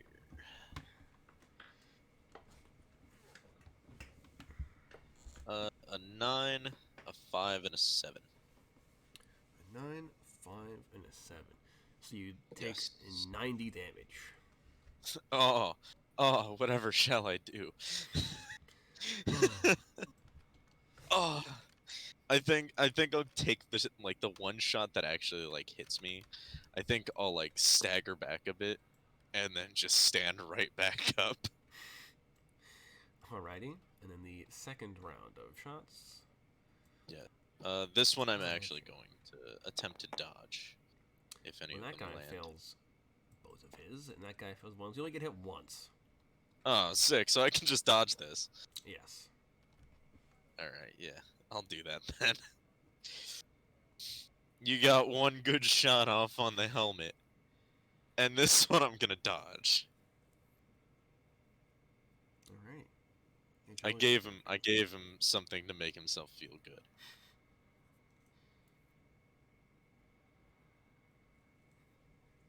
Alrighty, so you can dodge, make me that agility check.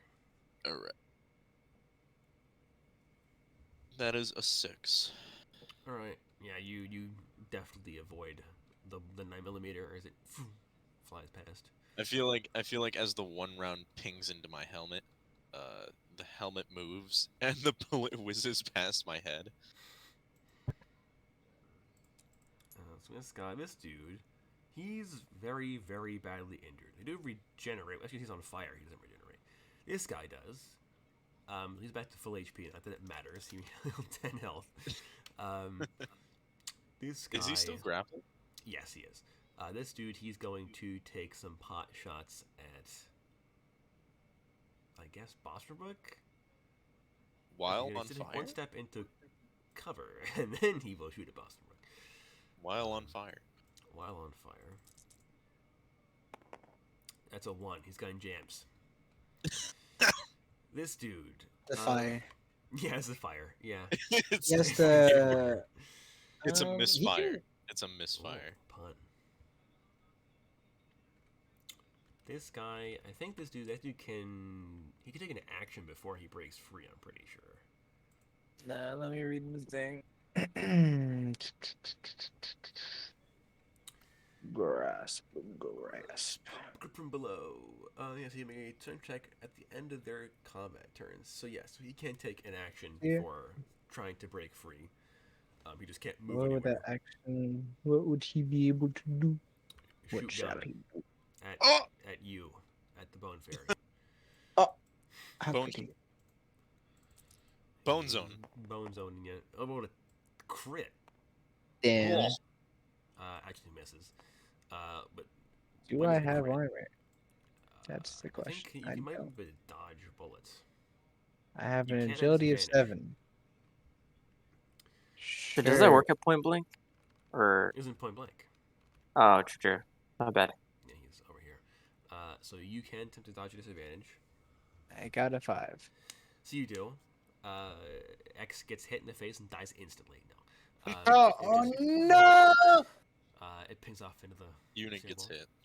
Now he has to break free, which is a strength check, I think, right? -2 at disadvantage. Strength check at a -2 at disadvantage. Wait, actually, is the normal grasp from below at...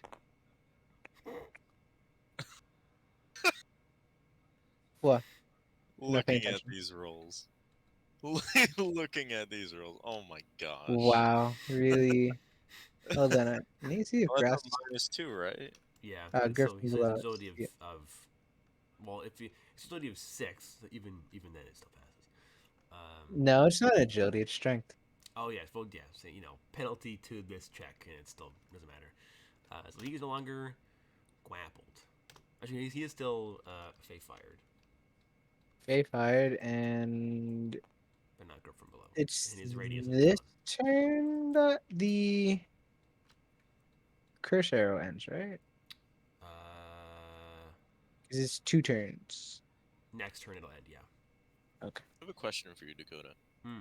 Can I use my spells? No. No? No. Okay. Can I have separate spells for my champion form? Yes. Want to update your champion sheet.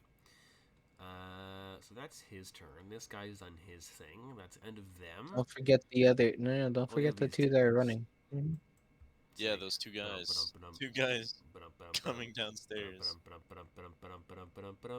Well, just see the guy they go on down fire. just 20, so that's one action. So they would be 1, 2, 3, 4, 5, 6, 7, 8. They'd be here.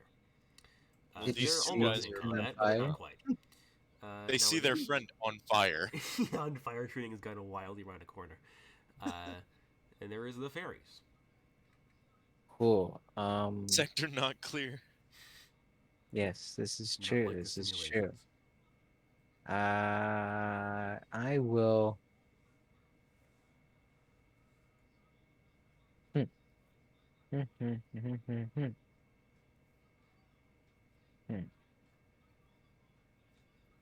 Can vampires be paralyzed? Yeah. Yeah Yeah. or no? Why wouldn't they be Yeah, no. paralyzed? I don't know.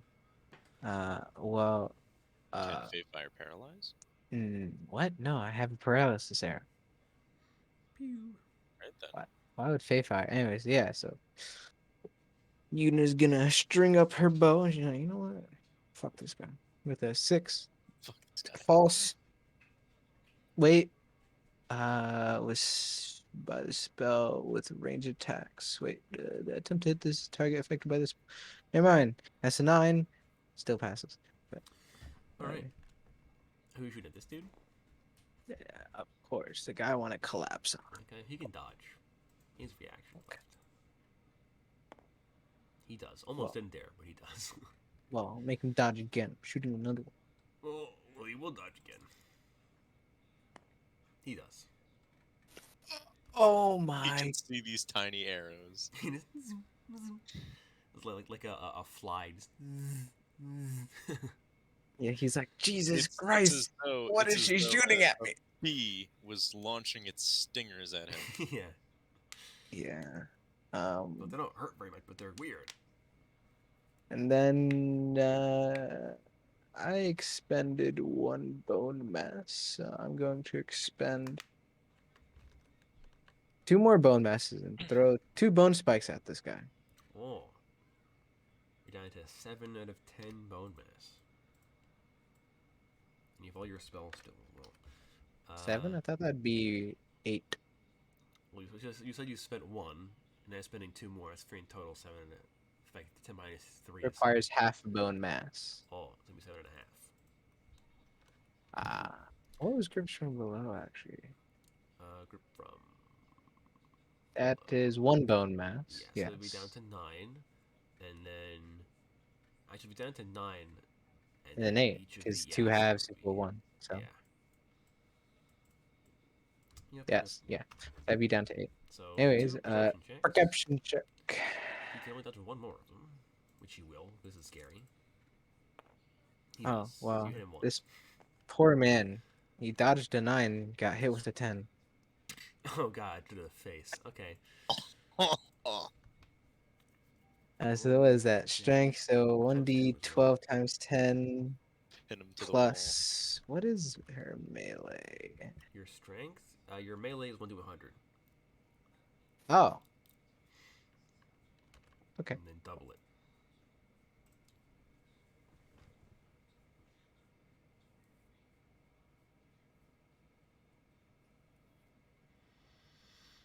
So 1d12 times just 10 do plus this. 1 to 100 times dose.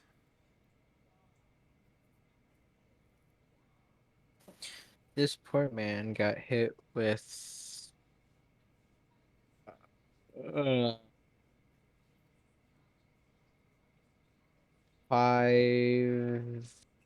580. 5? How did you... Jesus. We 290 times 2. 290? You had to have... Wait. 1d12 He said times 10 double. plus 1d100? Yes. The max is only 220. Oh my god. You'll never believe it. I just looked at the calculator. My hands somehow hit 4 instead of 1, so I rolled a 1d42. I was gonna say like, that's very high. The 4 is right. The 4 is right above the 1, so I must have pressed that. Okay, so now re-rolling. He is instead hit with uh that's 240. That's with the double? Yes, it's with the double. All right. So you chuck this one bone mass, and he like doesn't even dodge it. He just punches it out of the air, and it shatters into a million pieces. And then the second one hits him square in like the face, and it goes like through his like right eye and like just the back of his head, and he stumbles backwards, and he just leans back over at you, and he's like, "Ow!" Oh, this guy should also be it's like dead because he's the guy that. Oh no, wait, he was the guy. No. he's the on other guy was, like, fire. cut, He's like, on cut up. fire. The other guy was like got cut by Boston Brooks. He'd Yeah. have been dead a while ago. This guy is fine though. So this dude is bloodied. He's as still well. on fire. He's still on fire, but not actively. This dude is almost bloodied. Not basically actively. bloodied. He paused the fire, actually. Yeah, he did. It's gone. That's the fairy's turns. Now it is X. Who shows that?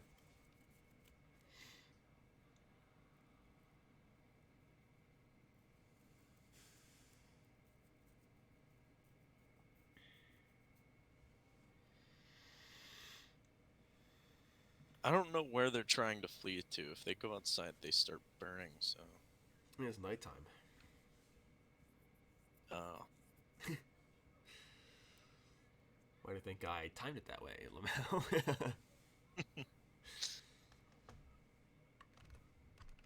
Yeah. Javier. All we need is one of these guys to survive. I need someone to torture.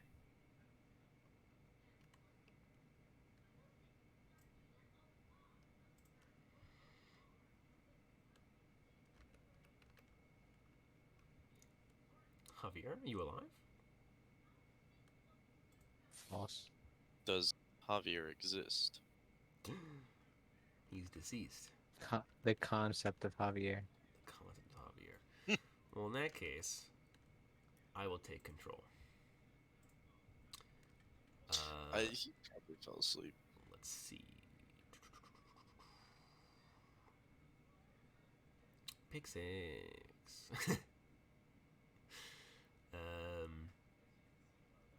He's going to. Actually, what is the range there? There isn't one. Hilarious. 60? There isn't a range. Period. He could snipe Oh, somebody he across just- the world.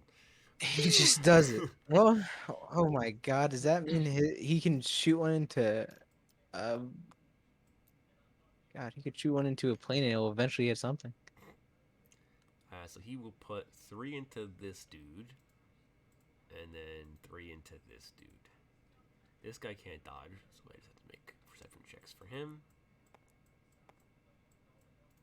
Watch me roll like 3 ones in a row. Oh, that was close.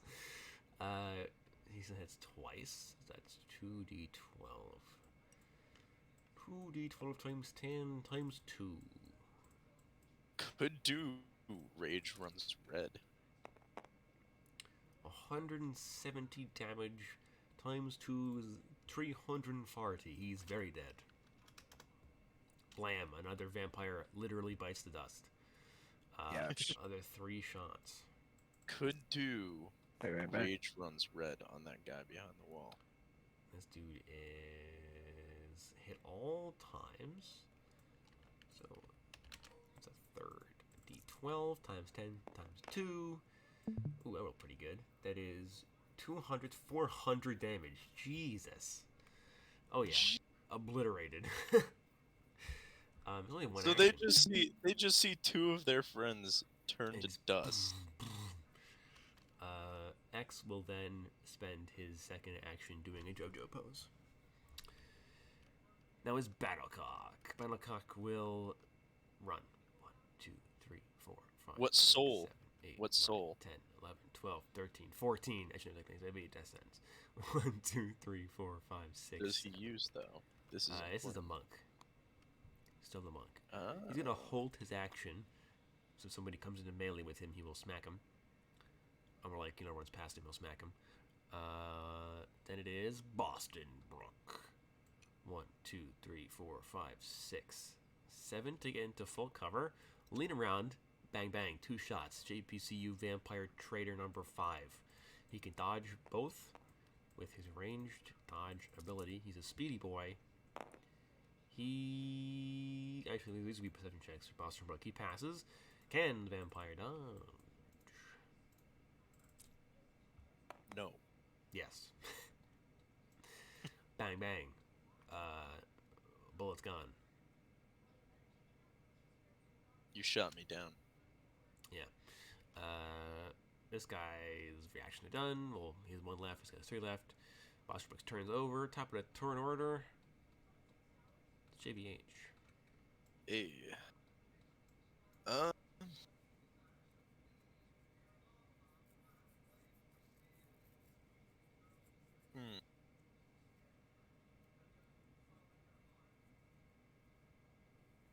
I'm going to cast Be Very Afraid.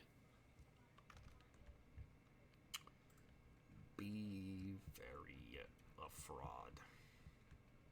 Instantly make everyone in a 20 square 100-foot radius terrified of the user, forcing victims to make a willpower check at disadvantage. Alright. Or become afraid of the user. Victims can make a willpower check at the end of each of their successive combat turns. To break free of the effect, requires a charisma check to determine success. I'll make that. That is a 9, sir. Alright. Only one of them failed. This guy failed. Which one? This dude. Oh, that guy? Oh, Yeah. good. He is afraid. Good.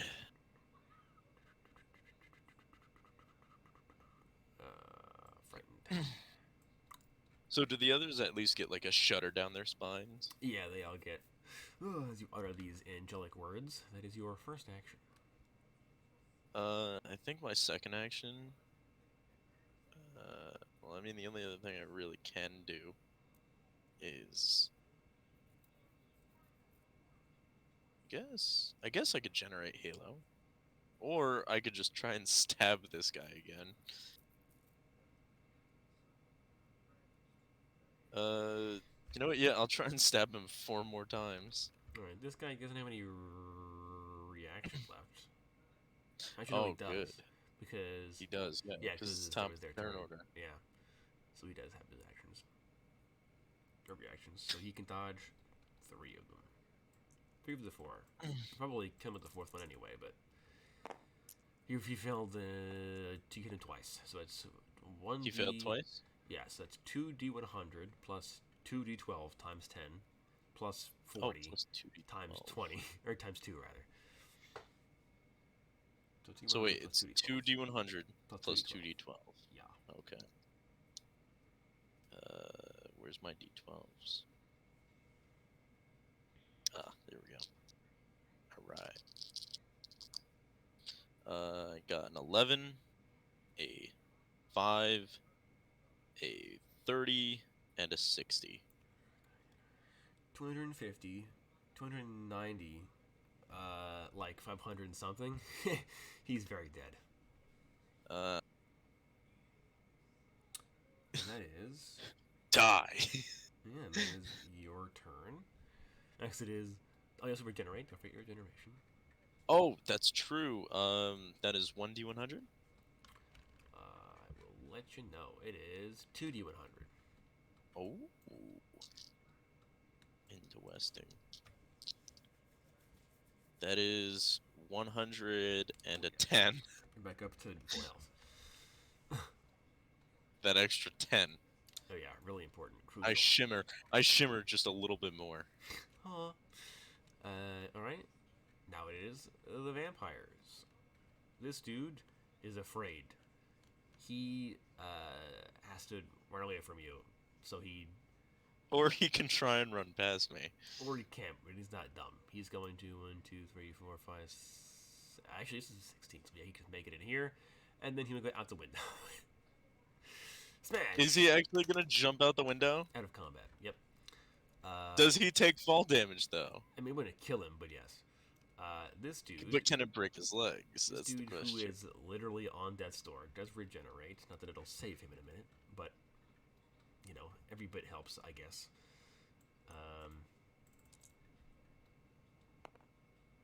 30 HP healed on him. Should have passed his mercy roll. This dude, I guess just two more. Well, he's gonna move a little bit over to like here, and then he's gonna shoot. Oh, he's you. not gonna go for the window? No, he can't reach the window. That's the thing. This is 2 checks, each of them. Do I have my reactions? He failed that one. You do have your reactions. He does get a crit.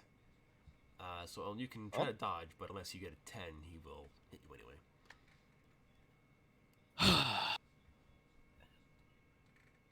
Alright. I've got a...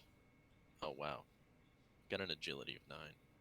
Yeah, but you have to roll a 10 on the dice to dodge him if you want to dodge him. Yeah. Well, Yeah. alright. So he bang bang goes wide. The fate tried there, but not hard enough. That's his turn. Back over here. I was gonna say, doesn't he have 2 more shots? But then no, he moved. I remember he used his reaction, or his Yeah, he was action. ready to move. This guy, seeing his friend get like ganked by fireballs and hearing all the commotion, monster bugs shooting at them with silver bullets. This dude, out window. I think this is the one guy I'm gonna keep alive. The guy that I've severely horribly beaten. moldered. This dude,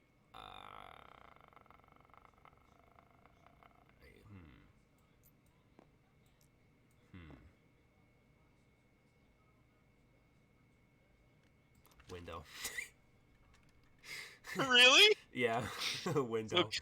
So combat's effectively over. Yes. This is combat what you're effectively saying.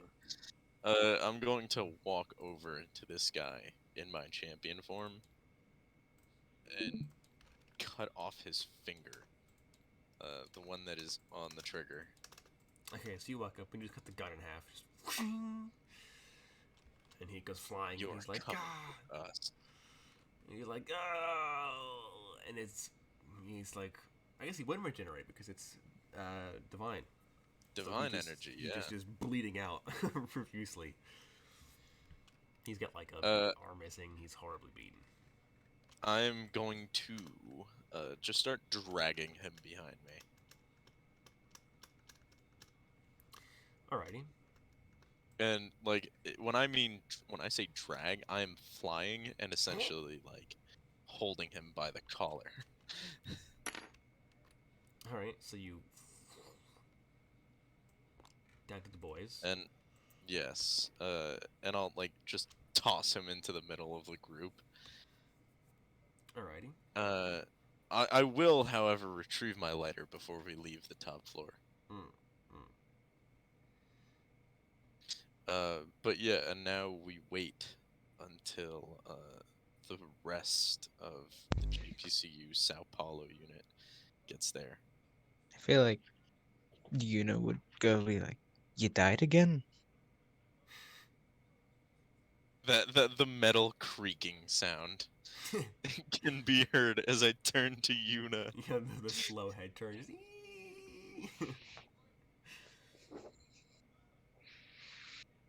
Yuna would just stare back and be like, let me rephrase it. Why did you die again? Guns. Ah, yeah, that'd do it. And then we'll wait. And I guess this would be a good time to go and take the dead director's journal.